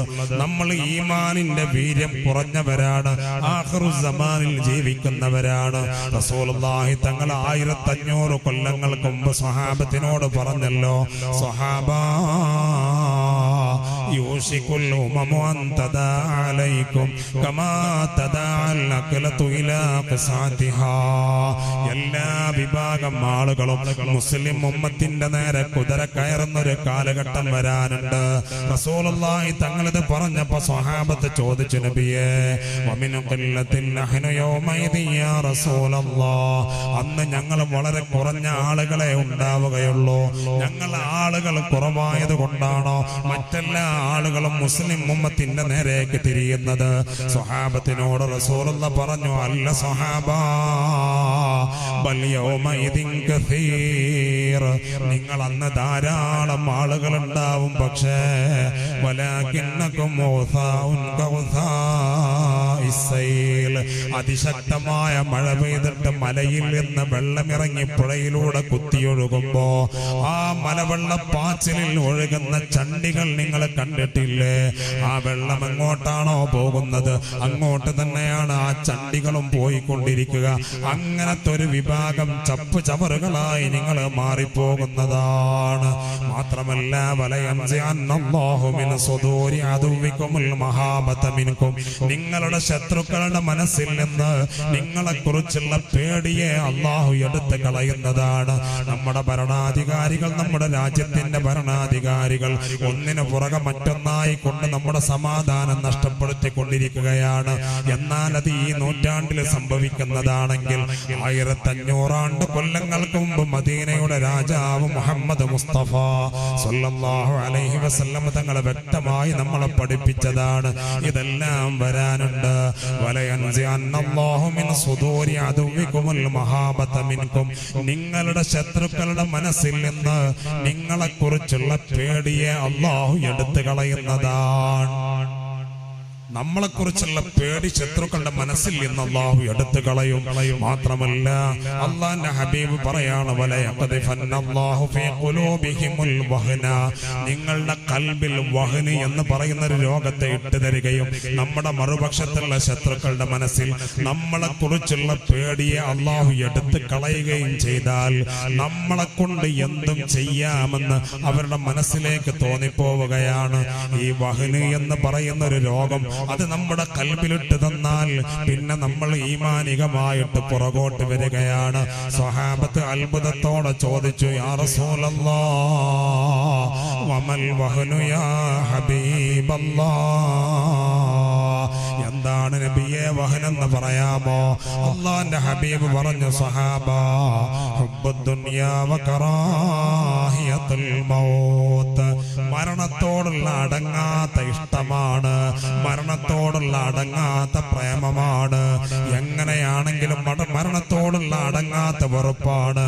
ദുനിയാവിനോടുള്ള വല്ലാത്ത ഇഷ്ടമാണ്. മരിക്കാൻ നമുക്ക് പേടി വരിക, ഇന്നെങ്ങാനും നമ്മൾ മരിച്ചാൽ എന്ന് നമുക്ക് ചിന്തിക്കാൻ പോലും സാധിക്കാത്ത അവസ്ഥ. പക്ഷെ ദുനിയാവിനോട് വല്ലാത്ത ഇഷ്ടമാണ്. ഹുബ്ബുദ്ദുനിയാ വകറാഹിയത്തുൽ മൗത്ത്, എവിടെയും എപ്പോഴും ബിസിനസ് ചെയ്ത് കച്ചവടം നടത്തിയിട്ട് ഒരുപാട് സമ്പാദിക്കണം, ആ സമ്പാദ്യത്തിലൂടെ അള്ളാന്റെ മാർഗത്തിൽ ചിലവഴിക്കണം എന്ന ചിന്ത കൽബിലേക്ക് വരാതെ ദുനിയാവ് എന്ന ഒരൊറ്റ ചിന്തയോടെ മാത്രം ഇങ്ങനെ മുന്നോട്ട് പോവുകയും മരണത്തെക്കുറിച്ച് ചിന്തിക്കുന്നതോ ആ മരണത്തെക്കുറിച്ച് ആലോചിക്കുന്നതോ ആ മരണമെന്ന് കേൾക്കുന്നതോ അവർക്ക് വെറുപ്പാണ്, പേടിയാണ്. അങ്ങനത്തെ ഒരു അവസ്ഥയാണ് നമ്മുടെ കൽബിലേക്ക് അല്ലാഹു ഇട്ടു തരിക. നമ്മുടെ രാജ്യത്തിന്റെ ഭരണാധികാരികളുടെ കൽബിലേക്ക് അല്ലാഹു ഇട്ടുകൊടുക്കുന്നത് നമ്മളെ കൊണ്ടവരെ ഒന്നും ചെയ്യാൻ സാധിക്കില്ല എന്നൊരു ചിന്തയാണ്. അതുകൊണ്ട് പ്രിയപ്പെട്ടവരെ, ഈമാനിന്റെ വീര്യം കുറയുന്ന കാലഘട്ടത്തിലാണ് നമ്മൾ ജീവിക്കുന്നത്. ആ ഈമാനിന്റെ നിലയും വിലയും എങ്ങനെയാണോ വർദ്ധിപ്പിക്കാൻ സാധിക്കുക, ആ വഴികളെല്ലാം നമ്മൾ കണ്ടെത്തേണ്ടതാണ്. അതിന്റെ വഴിയാണ് ഞാൻ ഈ പറഞ്ഞ 6 കാര്യങ്ങൾ. ഒരു മനുഷ്യന്റെ ജീവിതത്തിൽ അവന് പതിവാക്കി കഴിഞ്ഞാൽ അവന് ഈമാനോടെ മരിക്കാൻ സാധിക്കുന്നതാണ്. അല്ലാഹുവേ, ഞങ്ങൾക്കതിന് തൗഫീഖ് നൽകണേ അല്ലാ. അതുകൊണ്ട് പ്രിയപ്പെട്ടവരെ, ദുനിയാവിന്റെ പിന്നാലെ നമ്മൾ സഞ്ചരിക്കുമ്പോ അല്ലാഹു നമ്മുടെ കൽബിലേക്ക് ഇട്ടു തരുന്നത് മരണത്തോടുള്ള വല്ലാത്ത വെറുപ്പാണ്. സ്വർഗത്തിന്റെ 8 വാതിൽ തുറന്നു തരാമെന്ന് പറഞ്ഞിട്ട് വുളൂഇന്റെ ശേഷം എത്ര പേര് ദുആ ചെയ്യുന്നവരുണ്ട്? ചിന്തിച്ചു നോക്ക്. നമ്മുടെ ഓരോരുത്തരുടെയും അവസ്ഥയാണ്. അല്ലാഹുവേ, ഞങ്ങൾക്ക് ഈമാൻ വർദ്ധിപ്പിക്കണേ അല്ലാഹ്. പ്രിയപ്പെട്ടവരെ, നമ്മുടെ മുൻഗാമികൾ കാണിച്ചു തന്നത് അങ്ങനെയുള്ള വഴികളിലൂടെയാണ് സഹോദര നമ്മളും സഞ്ചരിക്കേണ്ടത്. അല്ലാഹുവേ, നിന്നെ വഴിപ്പെടുന്നവരായി ഞങ്ങളെ നീ ജീവിപ്പിക്കണമേ അല്ലാഹ്. അതിന് പരിശുദ്ധമായ ഖുർആൻ നമ്മൾ മുറുകെ പിടിക്കൽ അത്യാവശ്യമാണ്. കാരണം മഹാനായ ഉമർ ഇബ്നുൽ ഖത്താബ് റളിയല്ലാഹു തആല അൻഹു അത്രയും വലിയ ഒരു അവസ്ഥയിൽ നിന്ന് ഇസ്ലാമിന്റെ ഉന്നതമായ സോപാനങ്ങൾ കെട്ടിപ്പടുക്കാൻ എത്തിയത് ഈ പരിശുദ്ധമായ ഖുർആൻ കേട്ടിട്ടാണ്.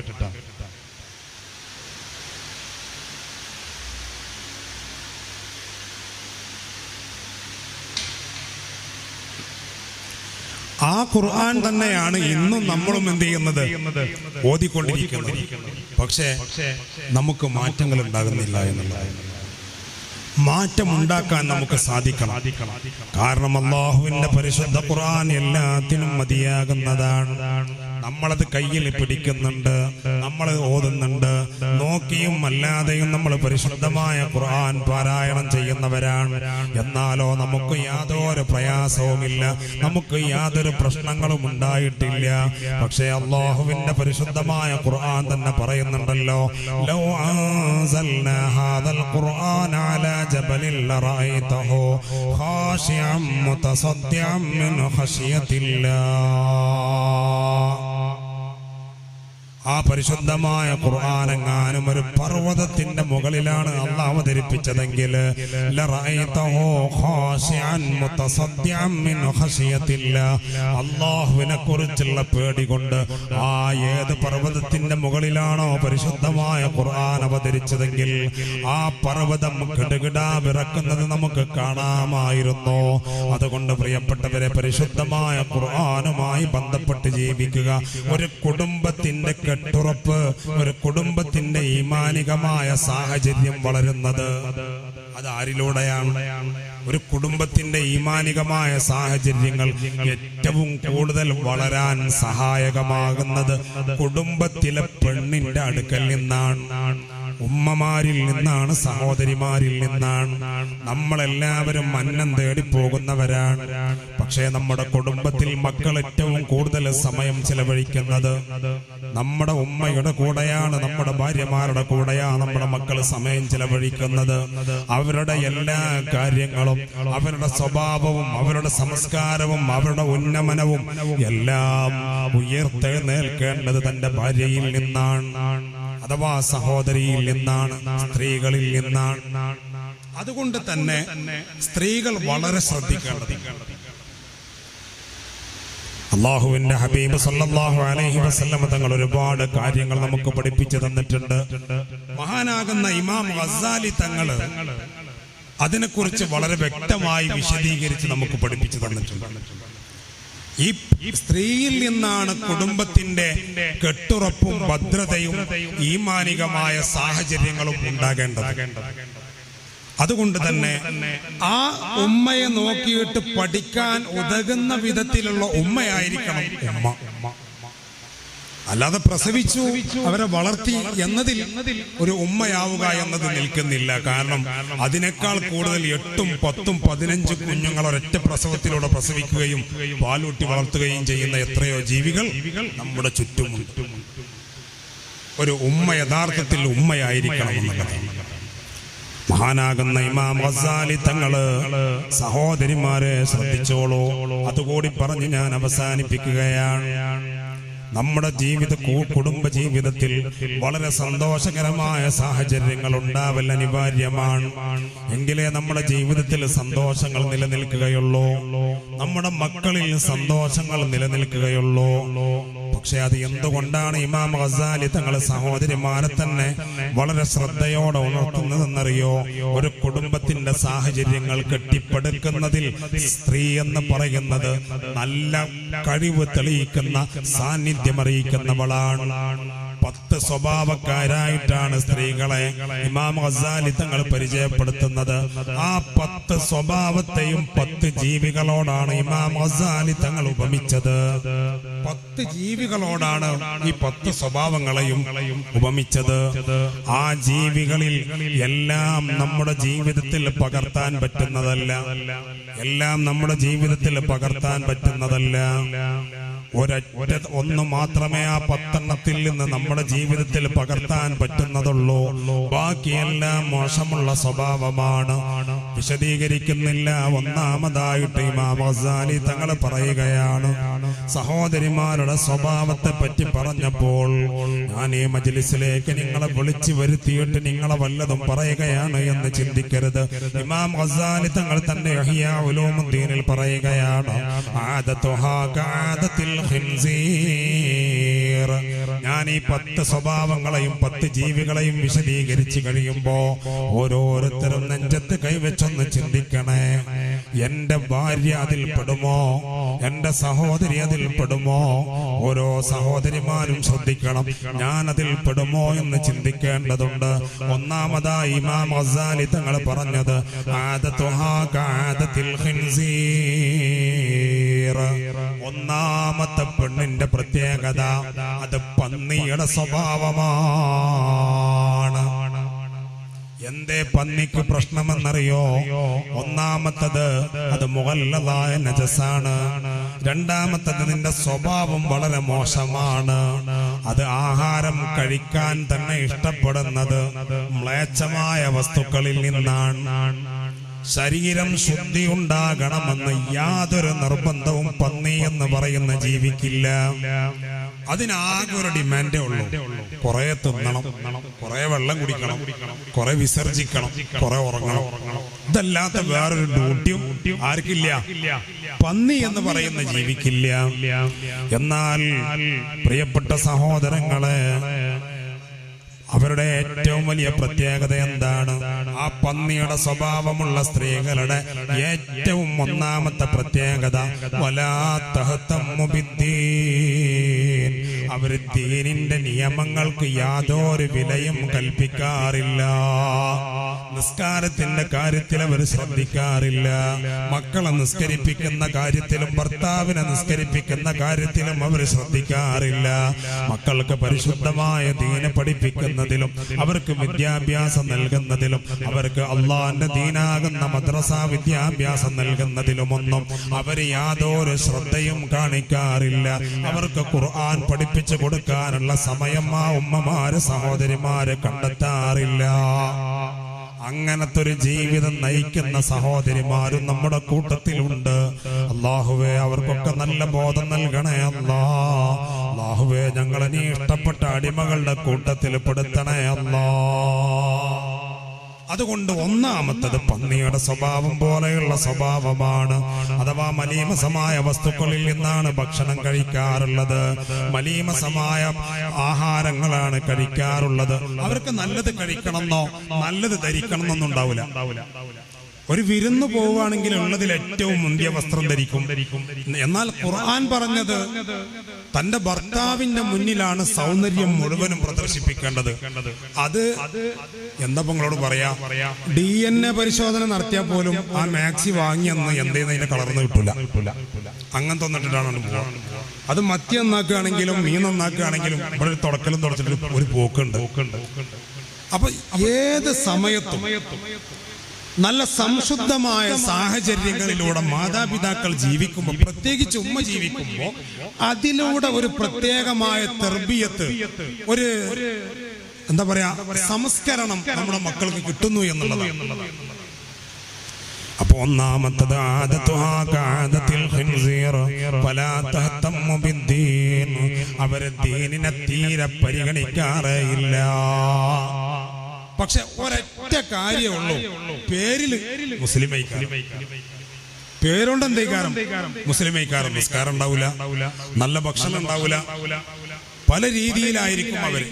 അപ്പൊ ഒരിക്കലും അങ്ങനത്തെ ഒരു അവസ്ഥ ഉണ്ടാകരുത്. രണ്ടാമത്തത് ഇമാം ഗസാലി തങ്ങൾ പറഞ്ഞത് ആദതുഹാ കആദത്തിൽ ഖിറദത്തി. കുരങ്ങിന്റെ സ്വഭാവമുള്ള പെണ്ണാണ്. ഈ സ്വഭാവം കുരങ്ങിന്റെ സ്വഭാവമുള്ള പെണ്ണ് എന്ന് ഇമാം ഗസാലി തങ്ങൾ പറഞ്ഞത് എന്താണ്? കുരങ്ങിനൊരു പ്രത്യേകമായ സ്വഭാവമുണ്ട്. ആ സ്വഭാവം പോലെയാണ് പെണ്ണുങ്ങളുടെ സ്വഭാവം. അഥവാ വസ്ത്രം ധാരാളമായിട്ട് വാങ്ങാം. ഇന്നൊരു കല്യാണത്തിന് ഡ്രസ്സ് വാങ്ങിയാൽ അടുത്ത ആഴ്ച കുടുംബത്തിൽ കല്യാണം ഉണ്ടെങ്കിൽ പരമാവധി അത് ഇടൂല. കാരണം എന്തേ? ഇതെല്ലാരും കണ്ടല്ലോ. അപ്പൊ അതിനു വേണ്ടി ഭർത്താവിന് ബുദ്ധിമുട്ടിക്കും. അപ്പൊ ഓന്റെ കയ്യിൽ പൈസ ഇല്ലെങ്കിൽ ഓൻ കടം വാങ്ങും. അങ്ങനെ കടം ധാരാളമാകുമ്പോൾ അത് വീട്ടാൻ ചിലപ്പോൾ ലോണിനെ കുറിച്ച് ചിന്തിക്കും. ആ ലോൺ എടുത്ത് അവന്റെ കിടപ്പാടം പോലും നഷ്ടപ്പെടും. സമാധാനം എന്നോ നഷ്ടപ്പെട്ടു. അപ്പൊ ഇതെല്ലാം ഇതിലൂടെ ഉണ്ടായിത്തീരുന്ന പ്രശ്നങ്ങളാണ്. അപ്പൊ കുരങ്ങിന്റെ സ്വഭാവം എന്ന് ഉസ്താദ് പറയുകയും ചെയ്തു. വസ്ത്രം ധാരാളം വാങ്ങിക്കൂട്ടുക, കുരങ്ങ ഉടുപ്പിട്ട് നമ്മൾ കണ്ടിട്ടില്ല അല്ലേ? എന്നാ പറഞ്ഞു വരുന്നുണ്ട്, കുരങ്ങിന്റെ സ്വഭാവം പോലെയാണ് ധാരാളം വസ്ത്രങ്ങളും അതുപോലെ തന്നെ ഒരുപാട് ആഭരണങ്ങളൊക്കെ എന്ത് ചെയ്യാ വാങ്ങിക്കൂട്ട. സ്വർണ്ണായിക്കൊള്ളുന്നില്ല. ഇപ്പൊ കുട്ടികളൊക്കെ ഇടുന്ന കമ്മലിട്ട് നിങ്ങൾ ഒരാൾക്ക് ഏറ്റാൻ മാത്രം ഉണ്ടാവും. അപ്പോ ഇങ്ങനെ ആഭരണങ്ങളൊക്കെ ധാരാളമായി വാങ്ങുകയും അതൊക്കെ ധരിച്ചിട്ട് ഒരു പരിപാടിയിൽ പങ്കെടുത്താൽ ഓളിങ്ങനെ ശ്രദ്ധിക്കും. എന്ത്? എന്നെപ്പോലെ ഇവിടെ ആരും ഇല്ലല്ലോ, ഞാനാണ് ഇപ്പൊ ഇവിടെ ഏറ്റവും സ്റ്റാറായി നിൽക്കുന്നത് എന്നൊരു ചിന്ത അവളുടെ കൽബിലേക്ക് വരും. എന്നതുപോലെയാണ് കുരങ്ങ്. കുരങ്ങിന് എന്തെങ്കിലും ഭക്ഷണം, ഇപ്പൊ നമ്മൾ യാത്രയൊക്കെ പോണ സമയത്ത്, മൈസൂർക്കൊക്കെ പോണ സമയത്ത് കുരങ്ങുകൾ ഉണ്ടാവും ധാരാളം അല്ലേ? അപ്പോ എന്തെങ്കിലും ഇട്ടുകൊടുത്തിട്ടുണ്ടെങ്കിൽ ഒരു അച്ചടക്കത്തോട് കൂടുതൽ ഒരു പരിപാടിയില്ല. അങ്ങോട്ട് വന്ന് വാരി വെച്ചാൽ കൊണ്ടൊരു മുന്നിൽ വെച്ചിട്ട് ഇങ്ങനെ ഒരു പ്രത്യേകമായ ഒരു സായുജ്യത്തോടെയുള്ള ഒരു നോട്ടുണ്ട്.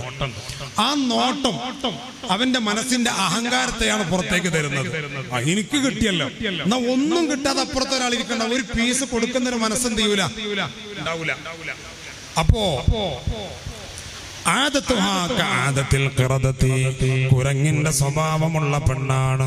അതുകൊണ്ട് ആ സ്വഭാവം നല്ലതല്ല. മൂന്നാമത്തത് ഇമാം ഗസാലി തങ്ങൾ പറയുന്നത് നായയുടെ സ്വഭാവമാണ്. നായയുടെ സ്വഭാവം എന്താ? കുരക്കന്നെ അല്ലേ? എന്തൊന്നാണ്ട് കണ്ടാലും കിട്ടിയാലും മൂപ്പരൊന്ന് കുരക്കും. എന്നതുപോലെ ഭർത്താവിനോട് ആവശ്യത്തിനും അല്ലാതെയും അനാവശ്യമായി കുരച്ച് ചാടുന്നൊരു പെണ്ണിനെ ഇമാം ഗസാലി തങ്ങൾ ഉപമിച്ചത് നായ അങ്ങനെയാണ്. എന്തെങ്കിലും ഒന്ന് കണ്ടാൽ ചിലപ്പം ചെയ്യും, ഒന്ന് നന്നായി കുരക്കും. അത് കരുതുന്നത് അതിനുള്ള ആഹാരമാണെന്ന് അയക്കാറും. പക്ഷെ വന്ന് നോക്കുമ്പോൾ ഒരു പ്ലാസ്റ്റിക്കിന്റെ കവറയിക്കാറും, തിന്നാനും കൂടി പറ്റൂല. എന്നാലും കുര പാസ്സാക്കിയിട്ടുണ്ടാവും മൂപ്പർ. ആ രീതിയിൽ ഭർത്താവിനെ വേദനിപ്പിക്കുന്ന വിധത്തിൽ സംസാരിക്കാൻ പാടില്ല. ഭർത്താവിന്റെ കയ്യിലുള്ള ക്യാഷ് കണ്ടാൽ വലിയ സന്തോഷം. കയ്യിലുള്ള ക്യാഷ് കണ്ടാൽ വലിയ സന്തോഷമാണ്. ആ കെട്ടിന്റെ കനൊന്ന് കുറഞ്ഞാലോ വലിയ ടെൻഷനുമാണ്. അങ്ങനത്തെ സ്വഭാവം നന്നല്ല. മറ്റുള്ളവരെ ഉപമിച്ചുകൊണ്ട് ഭർത്താവിനോട് സംസാരിക്കാനേ പാടില്ല. അവരെ വീട്ടിൽ നോക്കൂ, അവർ നല്ല രീതിയിലല്ലേ മോഡലായിട്ട് വീടുണ്ടാക്കിയിട്ടുള്ളത്. അവരെ വാഹനം നോക്കൂ, എത്ര സുന്ദരമായ വാഹനമാണ്. അവരുടെ മക്കളുടെ രീതികൾ നോക്കൂ എന്ന് തുടങ്ങിയുള്ളൊരു സംസാരം പോലും ഒരു പെണ്ണും തന്റെ ഭർത്താവിനോട് പറയാൻ പാടില്ല.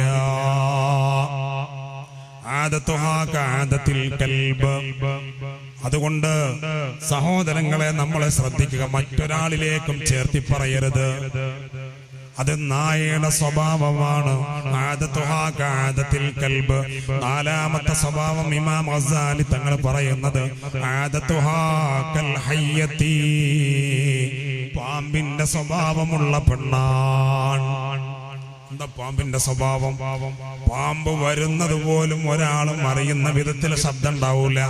നല്ല സുന്ദരമായിട്ട് അങ്ങനെ വരും. പക്ഷേ ആ വരവ് വന്നിട്ട് ആ വരവിൽ വലിയൊരു കൊടും ചതി ഒളിച്ചിരിക്കുന്നുണ്ട്. അതിന്റെ വിഷമൊന്ന് നമ്മുടെ ശരീരത്തിലേക്ക് ചീറ്റുകയോ അതൊന്ന് നമ്മളെ കൊത്തുകയോ ചെയ്താൽ നമ്മുടെ ജീവൻ അപകടത്തിലാണ്. എന്നതുപോലെയുള്ള സ്വഭാവമുള്ള പെണ്ണുങ്ങളുണ്ട്. വഹിയല്ലതീ തുലയ്യിനു കലാമഹാ ലിസൗജിഹാ. ഭർത്താവിനെ തന്റെ കാര്യങ്ങളൊക്കെ നടക്കാൻ വേണ്ടി താൻ ആഗ്രഹിച്ച സ്ഥലത്തേക്ക് പോകാനും താൻ ആഗ്രഹിച്ച വസ്ത്രം ലഭിക്കാനും താൻ ആഗ്രഹിച്ച എല്ലാ കാര്യങ്ങൾക്കും വേണ്ടി വഹിയല്ലതീ തുലയ്യിനു കലാമഹാ ലിസൗജിഹാ ഭർത്താവിനോട് നല്ല നേർത്ത രീതിയിൽ ഇങ്ങനെ കിന്നാരിച്ച് സംസാരിക്കുന്ന പെണ്ണ്. അവളുടെ ആ സംസാരം അത്രയും മയമായിട്ട് അവൾ ചെയ്യുന്നത് ഒരു നല്ല ലക്ഷ്യത്തിനല്ല, അവളുടെ കാര്യസാധ്യത്തിന് വേണ്ടിയാണ്. അതേ സ്വഭാവമാണ് പാമ്പും ചെയ്യുന്നത്. സുന്ദരമായിട്ട് അങ്ങനെ വന്നിട്ട് നമ്മളെ അങ്ങ് കൊത്തിക്കഴിഞ്ഞാൽ നമ്മുടെ ജീവൻ അപകടത്തിലല്ലേ. ആദത്തുഹാ കആദത്തിൽ ഹയ്യത്തി പാമ്പിന്റെ സ്വഭാവമുള്ള പെണ്ണ് വഹിയല്ലതീ തുലയ്യിനു കലാമഹാ ലിസൗജിഹാ ഭർത്താവിനോട് നല്ല കൊഞ്ചിക്കുഴഞ്ഞങ്ങനെ സംസാരിക്കും. പക്ഷേ അതിന്റെ ഉള്ളിൽ വലിയൊരു ചതി ഒളിഞ്ഞിരിക്കുന്നുണ്ടാകും. അതാണ് പാമ്പിന്റെ സ്വഭാവം എന്ന് പറയുന്നത്. അതാണ് പാമ്പിന്റെ സ്വഭാവം എന്ന് പറയുന്നത്. അതുകൊണ്ട് നാലാമത്തെ വിഭാഗം സ്ത്രീകളുടെ സ്വഭാവത്തെ കുറിച്ച് ഹബീബ് ഇമാം ഗസാലി തങ്ങൾ പറഞ്ഞതാണ്. അഞ്ചാമത്തതോ ആദത്തുഹാ കആദത്തിൽ ബഗ്ല അഞ്ചാമത്തെ സ്വഭാവം കഴുതയുടെ സ്വഭാവമാണ്. കഴുത ഇങ്ങനെ ഒറ്റക്ക് നിൽക്കുകയാണ്, ആരും കഴുതനെ ശ്രദ്ധിക്കണമെങ്കിൽ കഴുത ഒരു അട്ടഹാസം ഉണ്ടാക്കും, ഒരു ശബ്ദം ഉണ്ടാക്കും. അപ്പൊ എല്ലാരും ചെയ്യും കഴുതനെ ശ്രദ്ധിക്കും എന്നതുപോലെ നാലാള് കൂടിയോർത്ത് നമ്മളൊന്നെന്ത് ചെയ്യണം, എല്ലാരും ശ്രദ്ധിക്കപ്പെടണം എന്ന ചിന്തയോടെ ഏത് രീതിയിൽ പ്രവർത്തിച്ചാലും അതിന് നന്മയാർന്ന കാര്യങ്ങളിലായാലും അതിന്റെ ക്ലാസ് നഷ്ടപ്പെടും. അപ്പോ അങ്ങനത്തെ സ്വഭാവമുള്ള ആളുകൾ ഞാൻ ചെയ്യുന്നത് മറ്റൊരാൾ അറിയണം, മറ്റൊരാൾ കാണണം, അല്ലെങ്കിൽ ഇവിടെ ഞാനാണ് ഏറ്റവും കാര്യങ്ങൾ കൈകാര്യം ചെയ്യുന്ന ആള് എന്ന് തോന്നിപ്പിക്കുന്ന വിധം. ഇത് ഒരു കൽബഗ്ലത്തി ആദത്തുഹാ കആദത്തിൽ ബഗ്ല കഴുതയുടെ സ്വഭാവമാണ്. അതിലൂടെ കിട്ടുന്ന മറ്റൊന്നാണ് ഒറ്റക്ക് താമസിക്കാൻ ഇഷ്ടപ്പെടുക. അള്ളാഹു വീടില്ലാത്തവർക്കൊക്കെ വീട് അള്ളാഹു തരട്ടെ. പക്ഷേ ചില ആളുകള് അവര് വീട്ടിലേക്ക് കയറി വന്നാൽ ആദ്യം അവര് പ്ലാൻ ചെയ്യുന്ന ആദ്യത്തെ കാര്യം എന്തേക്കാരം, നമുക്കൊരു വീടുണ്ടാക്കി പോകാന്നുള്ളതാണ്. അപ്പൊ നിങ്ങളിപ്പോ ഇങ്ങനെ ചിന്തിക്കണ്ടാവും ശരിയാണല്ലേ എന്ന്. അപ്പൊ ആ ഒരു ചിന്ത എപ്പോഴും കൂടൊഴിഞ്ഞു മാറി ഒരു സ്വാർത്ഥ ചിന്താഗതിയിലൂടെ പോവുക എന്നത് അതൊരു കഴുതയുടെ സ്വഭാവമാണെന്ന് സയ്യിദുനാ ഇമാമുനാ ഗസാലി തങ്ങൾ പറയുകയാണ്. അതുകൊണ്ട് ആറാമത്തത് ആദത്തുഹാ കആദത്തിൽ അഖറബ് ആറാമത്തത് സ്വഭാവം എന്താണ്? തേളിന്റെ സ്വഭാവമാണ്. തേളിന്റെ സ്വഭാവമാണ്. ഇനിയിപ്പോ ഒന്ന് പെരെ പോയിട്ട് പെണ്ണുങ്ങളെ എല്ലാരും കൂടി ഭരിക്കാൻ നിൽക്കണ്ട, കെട്ടിയിലെ ഭരണതെന്നൊന്നും ചോദിച്ചിട്ട് ഈ സ്വഭാവത്തിലേക്ക് പോകുന്നതിന്റെ ഒക്കെ പിന്നിൽ നമ്മുടെ ഒരു സപ്പോർട്ട് കൂടി ഉണ്ടാവും.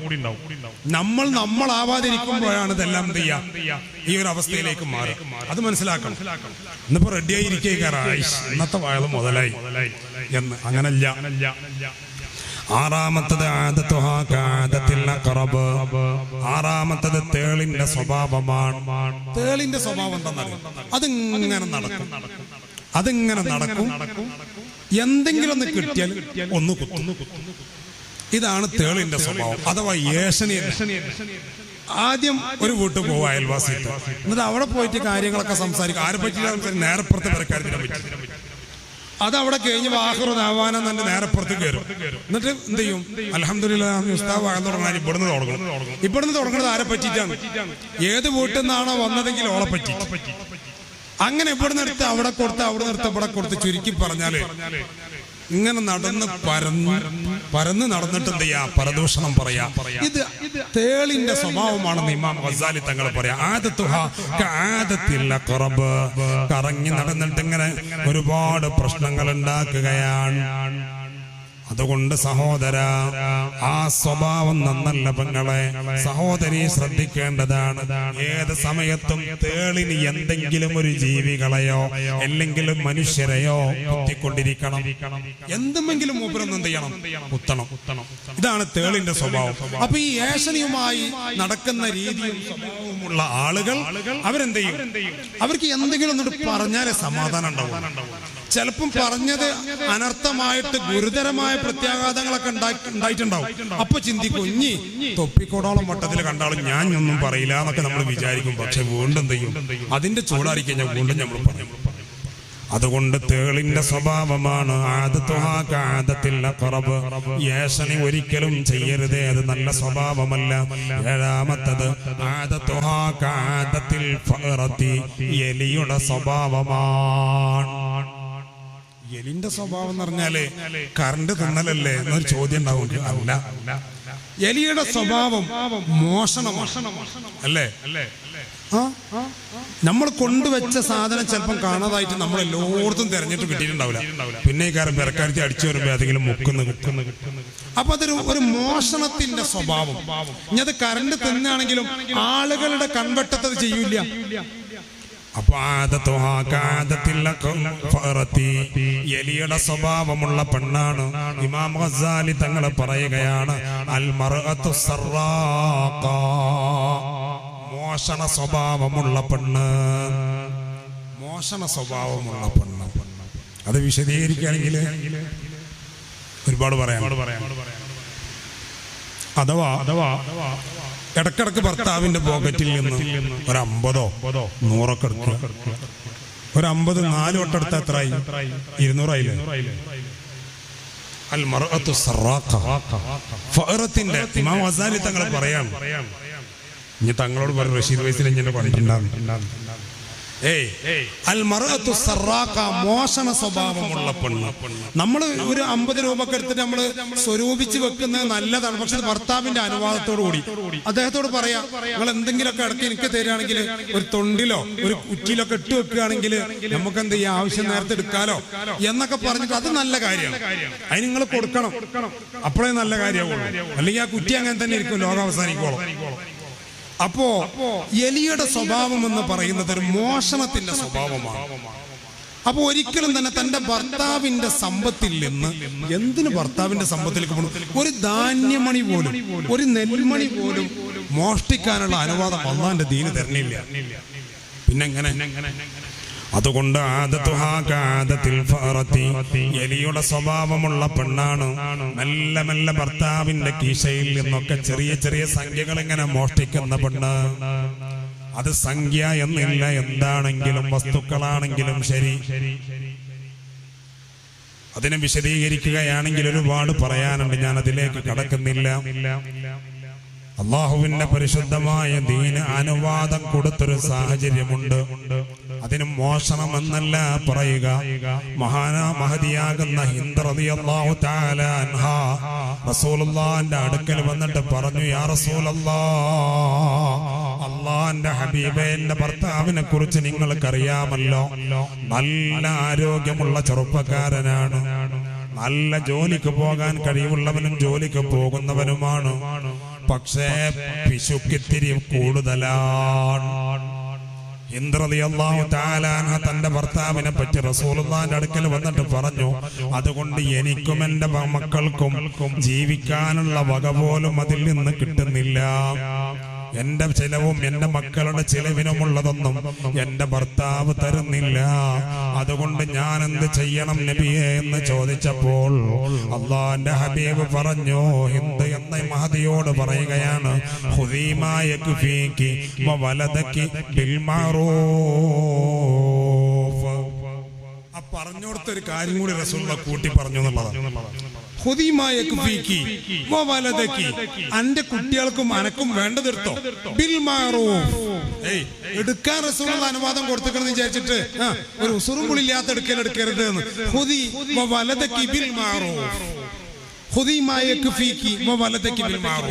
നിന്റെ മക്കൾക്കും നിനക്കും ആവശ്യമായത് ബിൽ മഅറൂഫ്, നല്ല രീതിയിൽ. അഥവാ എന്താണോ ചെലവിന് വേണ്ടതെങ്കിൽ ആ വേണ്ടത്, അല്ലെങ്കിൽ അത്യാവശ്യമായിട്ട് എന്താണോ വേണ്ടത് അത് മാത്രം, അതിന്റെ അപ്പുറത്തേക്കില്ല. 50 എടുക്കേണ്ടോടത്ത് 500 എടുക്കണ സാഹചര്യം ഇല്ല. മഹദിയാകുന്ന ഹിന്ദ് റളിയല്ലാഹു തആല അൻഹക്ക് റസൂലുള്ളാഹി തങ്ങൾ പറഞ്ഞു കൊടുത്തതാണ്, ഖുദീ മാ യക്ഫീകി വവലദകി ബിൽ മഅറൂഫ്. ആ അത്യാവശ്യത്തിന് നല്ല രീതിയിൽ നിനക്കും നിന്റെ മക്കൾക്കും ഉള്ളതെടുത്തോളൂ. ബിൽ മഅറൂഫ് എന്നത് റസൂലുള്ളാഹി തങ്ങൾ അവിടെ കൂട്ടി. അത്യാവശ്യമുള്ളത് നല്ല രീതിയിൽ എടുക്കാം. എന്നാൽ എട്ടാമത്തെ സ്വഭാവം എന്തെന്നറിയോ? അതുകൊണ്ട് ഒരിക്കലും ഭർത്താവിന്റെ ഒന്നും മോഷ്ടിക്കരുത്. പറഞ്ഞിട്ടെടുത്തോളൂ, സമ്മതം ചോദിച്ചിട്ടെടുത്തോളൂ. എട്ടാമത്തത് പക്ഷിയുടെ സ്വഭാവമാണ്. പക്ഷിയുടെ സ്വഭാവം എന്താ? പക്ഷി പകൽ സമയം ഫുള്ള് പറക്കലാണ്, അധിക നേരം പറന്നുകൊണ്ടിരിക്കും. നല്ല സഹോദരിമാർ ഈ കാര്യം പ്രത്യേകം ശ്രദ്ധിക്കണം. പകൽ സമയം മുഴുവൻ ഇങ്ങനെ പറക്കന്നെ, എന്നിട്ട് രാത്രി എന്ത് ചെയ്യാം? ക്ഷീണിച്ച അവശയായിട്ട് വിശ്രമിക്കാം. എന്ന പോലെയാവാൻ പാടില്ല ഒരു പെണ്ണ്. തന്റെ കൃത്യാന്തര ബാഹുല്യങ്ങളിൽ ഒരു ദിവസം ചെയ്യേണ്ട ജോലികളിൽ കൃത്യമായ ഒരു ടൈം ടേബിളോട് കൂടിയിട്ട് കാര്യങ്ങൾ കൈകാര്യം ചെയ്തിട്ട് അതിന്റെ ഇടയിൽ തന്നെ ഒന്ന് വിശ്രമിക്കാനുള്ള ഒരു സമയം. അപ്പൊ ഇത് കേൾക്കുമ്പോ ചില അമ്മായിമാർക്ക് ഇപ്പൊ തന്നെ എന്ത് ചെയ്യും? കുരുപൊട്ടും. പകല് കിടന്നുറങ്ങേ, പകല് വിശ്രമിക്കേ. അതിന്റെ പേരിൽ എത്ര തലാക്ക് നമ്മുടെ നാട്ടിൽ നടന്നേ. ഒരമ്മോശ എന്നോട് പറഞ്ഞിട്ടുണ്ട്, ഇന്റെ തറവാട്ടിൽ നടക്കൂലായിരുന്നു. മൂപ്പര വിചാരത്തിൽ സബോലും മുമ്പിക്കാത്ത ഉച്ചക്കൊന്നും ഉറങ്ങലേ. അങ്ങനത്തെ അമ്മായിമ്മമാരും അമ്മോശന്മാരുണ്ട്, കേട്ടു വെച്ചോളി. മൂപ്പര് ഭയങ്കര സംഭവം. ഞാൻ ഹയാത്തിലുള്ള കാലത്ത് എന്റെ തറവാട്ടിലേ നടക്കൂല. അങ്ങനൊന്നുമില്ല, അവിടേക്ക് ഞാൻ വരുന്നുണ്ട്. അപ്പോ പക്ഷിയുടെ സ്വഭാവം അങ്ങനെ, പകല് ഫുള്ള് പറക്കുന്നേ, എന്നിട്ട് രാത്രി എന്ത് ചെയ്യാം? അധിക പക്ഷികളും രാത്രി പറക്കുന്ന നിങ്ങൾ കാണൂല. നമ്മളെ വല്ല പ്രവർത്തനങ്ങൾ കൊണ്ട് അവർക്ക് ബുദ്ധിമുട്ടുണ്ടെന്ന് തോന്നിയാൽ ഇരിക്കുന്ന തെങ്ങും മട്ടമൊന്നും അങ്ങോട്ടും ഇങ്ങോട്ടൊക്കെ മാറുന്നല്ലാതെ പക്ഷികൾ പകല് സഞ്ചരിക്കുന്നത് പോലെ രാത്രി സഞ്ചരിക്കാറ് കുറവാണ്. എന്നതുപോലെ ഈ ജോലിയുടെ പേരും പറഞ്ഞ് ആവശ്യമുള്ളതും ആവശ്യമില്ലാത്തതും മരുവൾ തിരുമ്പിയത് അമ്മോശനക്ക് പറ്റില്ല, അപ്പൊ അമ്മായിമാനൊക്കെ പിന്നെ ഒരു തിരുമ്പല്. അങ്ങനെ അങ്ങോട്ട് നടന്ന് ഇങ്ങോട്ട് നടന്ന് ആവശ്യമുള്ളതും ഇല്ലാത്തതുമായി ചെയ്ത് അവസാനം ബെഡ്റൂമിൽ എത്തുമ്പോഴേക്ക് നനഞ്ഞ തോർത്തുണ്ടായിട്ടുണ്ടാവും, കുഴഞ്ഞങ്ങനെ കിടക്കും. ഇത് സത്യത്തിൽ കുടുംബജീവിതത്തിന്റെ ഭദ്രതയെ നഷ്ടപ്പെടുത്തുന്നു എന്നുള്ളതാണ്. കുടുംബജീവിതത്തിന്റെ ഭദ്രതയെ നഷ്ടപ്പെടുത്തുന്നു.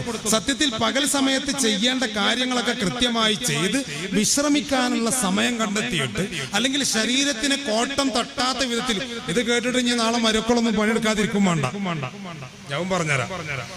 അപ്പോ ഇതെല്ലാം ചെയ്ത് രാത്രിയിൽ വല്ലാതെ ക്ഷീണമില്ലാത്തൊരു സാഹചര്യമാക്കി നമ്മുടെ ശരീരത്തെ നമ്മൾ മാറ്റണം. കാരണം സയ്യിദത്തുനാ ആയിഷ സിദ്ദീഖ റളിയല്ലാഹു തആല അൻഹ പറയാൻ, ഞാൻ എനിക്ക് ഖളാഉള്ള റമളാനിൽ ഖളായ നോമ്പ്, ഞാനത് ഖളാ വീട്ടിൽ അടുത്ത് വരുന്ന റമളാനിന്റെ തൊട്ട് മുമ്പുള്ള ശഅബാനിലാണ്. എല്ലാം കേട്ടോളി, എന്താ പറഞ്ഞത്? ഞാൻ റമദാനിലെ ഖളായ നോമ്പ് ഖളാ വീട്ടല് അടുത്ത ശഅബാൻ, അടുത്ത റമദാന്റെ തൊട്ട് മുമ്പുള്ള ശഅബാൻ മാസത്തിലാണ്. ആയിഷ ബീവിയോട് ചോദിച്ചു, എന്തേ മഹദി അങ്ങനെ ചെയ്യുന്നത്? ആ സമയത്ത് ആയിഷ സിദ്ദീഖ റളിയല്ലാഹു തആല അൻഹ പറയാണ്, എന്റെ ഭർത്താവാകുന്ന ഹബീബായ തങ്ങള് ഏതെങ്കിലും ഒരു ദിവസത്തെ പകൽ സമയത്ത് എന്റെ ശരീരത്തെ ഒന്ന് ആഗ്രഹിച്ചു കഴിഞ്ഞാൽ, ഞാൻ നോമ്പുകാരിയായാൽ അത് നടക്കില്ലല്ലോ. അതുകൊണ്ടാണ് ഞാൻ ആ മാസങ്ങളിലൊന്നും അത് അനുഷ്ഠിക്കാതെ ശഅബാനിൽ ഞാൻ അനുഷ്ഠിക്കുന്നത്. അപ്പൊ ഒരു ചോദ്യം, അപ്പൊ ശഅബാനിലോ? ശഅബാനിലെ ഹബീബായ തങ്ങൾക്ക് നോമ്പാണ്. ശഅബാനില് ഹബീബായ തങ്ങൾ റമളാൻ കഴിഞ്ഞാൽ ഏറ്റവും കൂടുതൽ റസൂലുള്ളാഹി നോമ്പ് വെച്ച മാസം അത് പരിശുദ്ധമായ ശഅബാനു ശരീഫാണ്. അതുകൊണ്ട് ആ ശഅബാനിൽ അധിക ദിവസവും ഹബീബായ തങ്ങൾക്കും നോമ്പൈക്കാരം. അതുകൊണ്ട് തന്നെ എനിക്കും ആ ദിവസങ്ങളിലൊക്കെ നോമ്പുണ്ടാകും.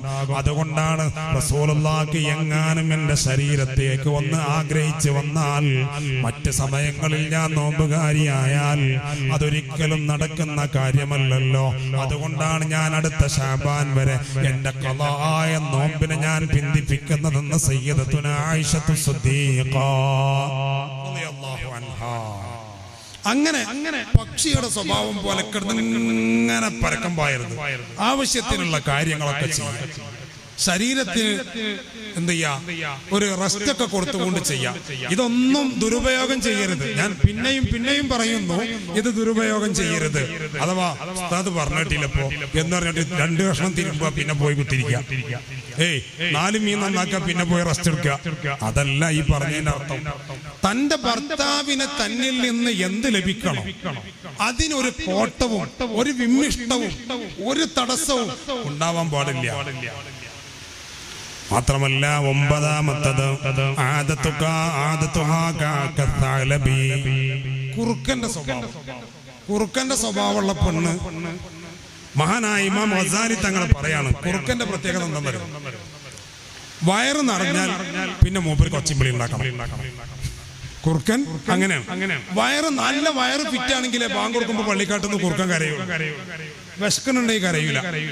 അപ്പൊ വയറ് നിറഞ്ഞു കഴിഞ്ഞാൽ എന്തെങ്കിലുമൊക്കെ ഒരു ശബ്ദം ഉണ്ടാക്കണം. എന്നതുപോലെ ഭർത്താവ് ജോലിക്ക് വേണ്ടിയോ മറ്റാവശ്യങ്ങൾക്ക് വേണ്ടിയോ വീട്ടിൽ നിന്ന് പുറത്തു പോയാൽ വേഗം ഭക്ഷണം കഴിച്ചിട്ട് ഉറങ്ങാൻ ശ്രമിക്കുന്ന പെണ്ണ്, ആ ഉറങ്ങാൻ ശ്രമിച്ചു എന്നതല്ല അവിടെ പ്രശ്നം.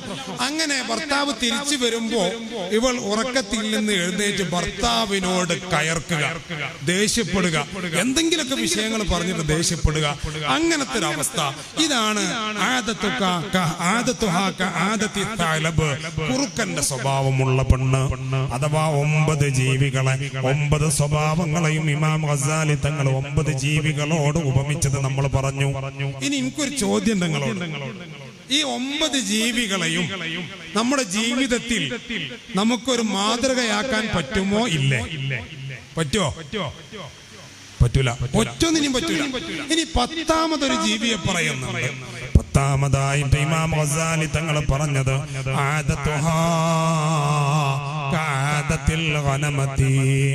ആടിന്റെ സ്വഭാവമുള്ള പെണ്ണാണ്. ആ ഒരൊറ്റ സംഗതി ജീവിതത്തിൽ പകർത്താൻ പറ്റുള്ളൂ. ബാക്കി 9 ബാത്തിലാണ്. എന്താ ആടിന്റെ പ്രത്യേകത? ആടിന്റെ പ്രത്യേകത എന്ന് പറഞ്ഞാൽ വഹിയൽ മുബാറകത്തു അർറഹിമാ, അത് ബറക്കത്താക്കപ്പെട്ട കാരുണ്യമുള്ള ജീവിയാണ്. ആട് കാരുണ്യമുള്ള ജീവിയാണ്. ആടിന്റെ ഒന്നും കളയാനില്ലല്ലോ. അതാണ് അതിന്റെ ഏറ്റവും വലിയ പ്രത്യേകത. ആടിന്റെ ഒന്നും കളയാനില്ല. മനസ്സിലായോ? ആടിന്റെ ഒന്നും കളയാനില്ല. അപ്പൊ നിങ്ങൾക്ക് ഒരു ചോദ്യം ഉണ്ട്, അപ്പൊ ആടിന്റെ കാഷ്ടോ? അത് തെങ്ങിന് വളമാണ്. ആടിന്റെ കാഷ്ടം തെങ്ങിന് വളമാണ്. ഇനിയിപ്പോ അതിന്റെ എല്ല് സൂപ്പ് കുടിക്കാലോ. നല്ല സ്റ്റാർ ഹോട്ടലിലൊക്കെ പോയിട്ട് സൂപ്പ് കൊടുന്ന് ചെറും അല്ലേ? ആടിന്റെ ഞാൻ ഒരു 10 വർഷം മുന്നേ തൊണ്ടക്ക് ഒരു ഓപ്പറേഷൻ കഴിഞ്ഞ സമയത്ത്, അന്നൊന്നും നമ്മൾ ആടിനെ കുറിച്ച് വല്ല ചിന്തിക്കാത്ത കാലാണ്. പുതിയങ്ങാടിന്നൊരു ഉമ്മ എല്ലാ ആഴ്ചയും ഒരു ആടിന്റെ തൊണ്ട വേവിച്ച് പാകം ചെയ്ത് കൊടുത്തിരുന്നു. ഈ തൊണ്ടയുടെ പ്രശ്നം മാറാം. അല്ലാഹു അമ്മക്ക് ആഫിയത്തുള്ള ദീർഘായുസ്സ് കൊടുക്കട്ടെ. അപ്പോ നോക്കാം, നിങ്ങൾ ആടിന്റെ ഓരോ അവയവങ്ങളും മനുഷ്യന്റെ ശരീരത്തിന്റെ സെയിം അവയവങ്ങൾക്ക് മരുന്നാണ്. അതിനാണ് ഇടക്കിടക്ക് ആട്ടിറച്ചി വാങ്ങി തിന്നണം പറഞ്ഞത്. നമ്മൾ ആട് തിന്നാൻ നീയത്ത് വെക്കും, കുറച്ചനെ അടുത്ത നിക്കാഹിന് എവിടെയാണെങ്കിലും അവിടെ ആടുണ്ടാവട്ടെ അല്ലേ? നമ്മൾ ആട് വാങ്ങിട്ട് കഴിക്കണം. ആട് ഹബീബായ തങ്ങള് അത്രത്തോളം സ്നേഹിക്കുകയും ഇഷ്ടപ്പെടുകയും കഴിക്കുകയും ചെയ്തൊരു സംഗതിയാണ്. അപ്പോ ആടിന്റെ 10ാമത്തെ സ്വഭാവം, ആടിന്റെ സ്വഭാവമുള്ള പെണ്ണാണ്. ഈ 9 നമുക്കൊരു നിലക്കും എന്ത് ചെയ്യാൻ പറ്റൂല, ജീവിതത്തിലേക്ക് എടുക്കാൻ പറ്റൂല. ഈ 1 മാത്രമേ എടുക്കാൻ പറ്റുള്ളൂ. ആ എടുക്കാൻ പറ്റുന്ന ഒന്നാണ് ആടിന്റെ സ്വഭാവം. അഥവാ ആട് എന്ന് പറയുന്നത് മൊത്തത്തിൽ അമൂല്യമാണ്. അതിൽ നിന്ന് ഒന്നും ഒഴിവാക്കാനില്ല. അത് ഒന്നും ഒഴിവാക്കാനില്ല എന്ന് ഞാൻ പറഞ്ഞപ്പോ തന്നെ ഞങ്ങളെ മനസ്സിൽ വന്നിട്ടുണ്ടാവും ആടും കാഷ്ടത്തെ പറ്റി. അതാണ് നമ്മൾ പച്ചക്കറിക്കും ആടിനും മറ്റേ തെങ്ങിനൊക്കെ വളരാൻ വേണ്ടിയിട്ട് സാധനം കിട്ടായിട്ട് ഇപ്പൊ തമിഴ്നാട്ടിൽ നിന്ന് ലോറിക്ക് വരികയാണ്. അപ്പോ അത്രത്തോളം കാരുണ്യമുള്ള മുബാറക്കായ ഒരു ജീവിയാണ് എന്ത് ആട് എന്ന് പറയുന്നത്. അപ്പൊ ആടിന്റെ സ്വഭാവമാണ് ഒരു പെണ്ണ് സ്വീകരിക്കേണ്ടത്. ഏത് പെണ്ണ്? അൽ മർഅത്തു സ്വാലിഹ, നല്ല പെണ്ണ് സ്വീകരിക്കേണ്ടത്, സ്വാലിഹായ പെണ്ണ്. അപ്പൊ ഏതാ ഉസ്താദേ സ്വാലിഹായ പെണ്ണ്? അപ്പൊ ഇനിയിപ്പോ സ്വാലിഹായ പെണ്ണിനെ പറയുമ്പോ ഇവിടെ ഉള്ളതൊക്കെ ഒഴിവാക്കിയിട്ട് വേറെ കെട്ടാന്നാ? അല്ല.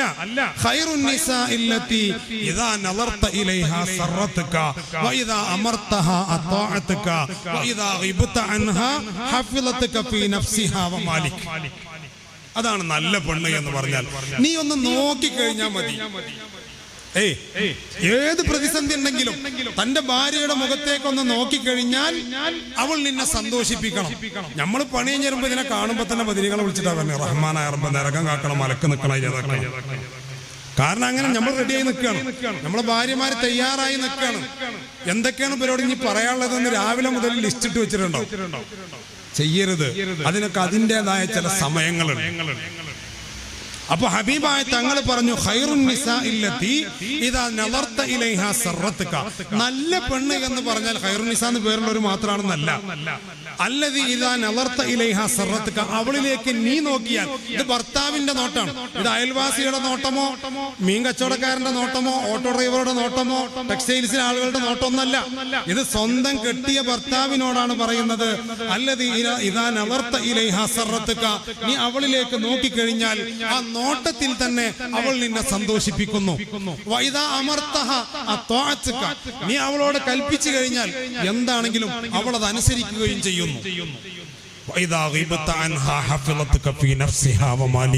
നിന്റെ അഭാവത്തിൽ അവളുടെ സ്വകാര്യതയെ മുഴുവനും അവന്റെ സമ്പത്തിനെയും അവൾ സൂക്ഷിക്കാൻ കെൽപ്പുള്ള നല്ലൊരു പെണ്ണ്, അതാണ് നല്ല പെണ്ണെന്ന് ഷഫീഉനാ റസൂലുള്ളാഹി സ്വല്ലല്ലാഹു അലൈഹി വസല്ലം. അങ്ങനെ നല്ല പെണ്ണായി, നല്ല ഉമ്മയായി നമ്മൾ മാറുമ്പോ നമ്മളിലൂടെ ജന്മം കൊണ്ട നമ്മുടെ കുടുംബവും മാറുന്നു, നമ്മുടെ മക്കളും മാറുന്നു.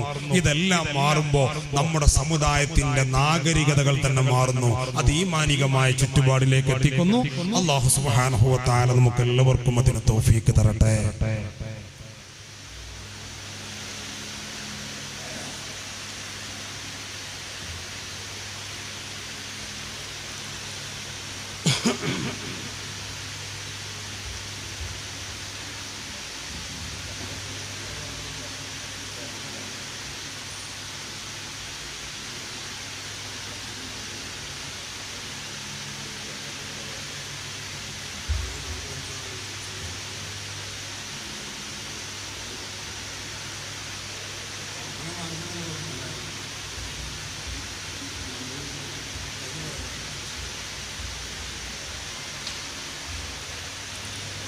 അല്ലാഹു സുബ്ഹാനഹു വ തആല നമ്മുടെ മജ്ലിസ് നമ്മിൽ നിന്ന് കബൂലാക്കട്ടെ. പ്രിയപ്പെട്ടവരെ, ഈമാനോടെ മരിക്കാൻ 6 കാര്യങ്ങൾ ഞാൻ പറഞ്ഞു. അത് പറയുന്ന സമയത്ത് നല്ല ശതമാനം ആൾക്കാർ ഇവിടെ ഇല്ല. ഒന്നാമത്തത് 10 ഖുൽ ഹുവല്ലാഹു അഹദ് സൂറത്ത് പതിവായി ഓതുക. രണ്ടാമത്തത് സലാം, എല്ലാവരോടും ഇങ്ങനെ സലാം പറയാം. സലാം പറയാൻ അനുവദിക്കപ്പെട്ട ആളുകളൊക്കെ എന്ത് ചെയ്യുക, സലാമിനെ അധികരിപ്പിച്ചു കൊണ്ടിരിക്കുക. മൂന്നാമത്തത് വുദൂഇന്റെ ശേഷമുള്ള ദുആ. ഇനി അത് അറിയാത്തവരുണ്ടെങ്കിൽ ഇന്നത് എന്ത് ചെയ്താൽ മതി, മൊബൈൽ ഉപയോഗിച്ചിട്ട് അത് പഠിക്കാം. മദ്രസയിൽ നമ്മളെ മക്കൾ പഠിക്കുന്ന പുസ്തകത്തിലുണ്ടാവും. ഇന്നതൊന്നും പ്രശ്നമല്ല. ഏതെങ്കിലും പള്ളിയിൽ ചെന്നാൽ പള്ളിയിലുണ്ടാവും ഒട്ടിച്ചു വെച്ചിട്ട്. അങ്ങനെ എന്ത് ആ ദുആ സ്വർഗത്തിന്റെ 8 വാതിൽ തുറക്കുന്ന, അതുപോലെ തന്നെ ബാങ്കിന്റെ ശേഷമുള്ള ദുആ പതിവാക്കുക. ആ ബാങ്കിന്റെ ശേഷമുള്ള ദുആ പതിവാക്കാൻ നമ്മളെ കൽബിൽക്ക് ഒരു സ്പുർക്ക് കിട്ടാൻ വേണ്ടി ഒരു കാര്യം ശ്രദ്ധിച്ചാൽ മതി. ആ ദുആയിൽ കാര്യമായി നമ്മൾ പറയുന്നത് ഹബീബായ തങ്ങൾക്ക് വേണ്ടി നമ്മൾ ദുആ ചെയ്യാം. ആതി മുഹമ്മദിനിൽ വസീലത വൽ ഫളീല, മുസ്തഫായ നബി തങ്ങൾക്ക് വസീലത്ത് ഫളീലത്ത് എന്ന ഉന്നത പദവി കൊടുക്കണേ എന്ന് നമ്മൾ ദുആ ചെയ്യാം. ആ ദുആഇന് അത് തെരഞ്ഞെടുത്തത് ബാങ്കിന്റെ ശേഷമുള്ള ദുആ ആണ്. അതുകൊണ്ട് ആ ദുആഇനെ പതിവാക്കുക. അതുപോലെ തന്നെ ഹദ്ദാദ് റാത്തീബ് അത് പതിവായി ചൊല്ലുക. അതുപോലെ തന്നെ സുബ്ഹിയുടെ സുന്നത്തിന്റെയും സുബ്ഹി നിസ്കാരത്തിന്റെയും ഇടയിൽ യാ ഹയ്യു യാ ഖയ്യൂം ലാ ഇലാഹ ഇല്ലാ അൻത എന്ന് 41 തവണ പറയുകയും ചെയ്യുക. ഇത് ഈമാനോടെ ഒരു മനുഷ്യൻ മരിക്കാൻ കാരണമാകുന്നു. അല്ലാഹു സുബ്ഹാനഹു വ തആല ഈ കലിമത്തു തൗഹീദാകുന്ന ലാ ഇലാഹ ഇല്ലല്ലാഹ് എന്ന കലിമ സന്തോഷത്തോടെ പറഞ്ഞ് മരിക്കാൻ അല്ലാഹുവേ ഞങ്ങൾക്കൊക്കെ നീ ഭാഗ്യം നൽകണേ റഹ്മാനെ. ഞങ്ങളെ മാതാപിതാക്കൾ ബന്ധപ്പെട്ടവർക്കൊക്കെ ഭാഗ്യം നൽകണേ അല്ലാ. എല്ലാവരും എഴുന്നേറ്റ്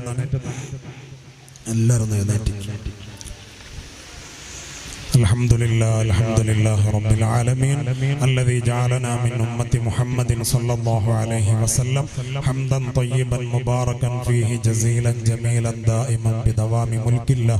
اللهم صل على سيدنا محمد نور الأنوار وسر الأسرار وطرياق الأغيار ومفتاح باب اليسار سيدنا محمد المختار وآله الطهار وأصحابه الخيار عدد نعم الله وإفضاله وعلى آله وصحبه وسلم. വസല്ലിം. അർഹമുർ റഹ്മാനായ അൽ മലിക്കുൽ ജബ്ബാറായ രാജാതിരാജനായ റബ്ബേ, ഞങ്ങൾ പറഞ്ഞതും കേട്ടതുമൊക്കെ ഞങ്ങളുടെ ജീവിതത്തിൽ നീ ഉപകാരപ്രദമാക്കണം റഹ്മാനെ. രണ്ട് ലോകത്തേക്കും ഉപകാരപ്പെടും വിധം സമ്പൂർണ്ണമാക്കണേ അല്ലാ. അല്ലാഹുവേ, മജ്ലിസിന്റെ ബറക്കത്ത് കൊണ്ട് മാരകമായ ക്യാൻസർ ഞങ്ങൾക്ക് തരല്ല അല്ലാ. ട്യൂമർ നൽകല്ല അല്ലാ. ഹാർട്ട് സംബന്ധമായ രോഗങ്ങൾ തരല്ല അല്ലാ. ലിവർ സംബന്ധമായ രോഗങ്ങൾ തരല്ല അല്ലാ. കിഡ്നി സംബന്ധമായ രോഗങ്ങൾ തരല്ല തമ്പുരാനെ. വേദന സഹിക്കാൻ പറ്റാതെ കാലിട്ടടിച്ച് പടഞ്ഞ് മരിക്കുന്ന രോഗങ്ങളൊന്നും ഞങ്ങൾക്കോ ഞങ്ങളോട് ബന്ധപ്പെട്ടവർക്കോ നൽകരുത് തമ്പുരാനെ. ഈ മജ്ലിസിൽ ഒരുമിച്ച് കൂടിയ മുഴുവൻ ആളുകൾക്കും നിന്റെ കാവൽ നൽകണേ അല്ലാ. അല്ലാഹുവേ, അസ്ഹാബുൽ ബദറിന്റെ മദദ് നൽകണം റഹ്മാനെ. ഞങ്ങളെ മക്കളെ നീ സ്വാലിഹീങ്ങളും ആലിമീങ്ങളും ഹാഫിളീങ്ങളും ആക്കണേ അല്ലാ. അല്ലാഹുവേ, ഞങ്ങളെ മാതാപിതാക്കളിൽ ജീവിച്ചിരിക്കുന്നവർക്ക് ആഫിയത്ത് നൽകണേ റബ്ബേ. മരണപ്പെട്ടവർക്ക് മഗ്ഫിറത്തും മർഹമത്തും നൽകി അനുഗ്രഹിക്കണേ തമ്പുരാനെ. അല്ലാഹുവേ, മജ്ലിസിൽ ഞങ്ങൾ പറഞ്ഞതും ഞങ്ങൾ ചെലവഴിച്ച സമയവും ഞങ്ങളെ ആയുസ്സിലെ ഏറ്റവും നല്ല അമലായി ഞങ്ങളിൽ നിന്ന് സ്വീകരിക്കണേ റഹ്മാനെ. അല്ലാഹുവേ, അപകടങ്ങൾ വരുത്താതെ ഞങ്ങളെ കാക്കണേ അല്ലാ. നടു റോഡിൽ വെച്ച് അപകടങ്ങളിൽപ്പെട്ട് ഞങ്ങളെ ശരീരഭാഗങ്ങൾ ചിന്നിച്ചിതറിയിട്ട് ഞങ്ങൾക്ക് വേണ്ടപ്പെട്ടവർക്ക് പോലും ഞങ്ങളെ കണ്ടാൽ തിരിച്ചറിയാത്തൊരവസ്ഥ അല്ലാഹുവേ ഞങ്ങളിൽ ആർക്കും നൽകല്ല തമ്പുരാനെ.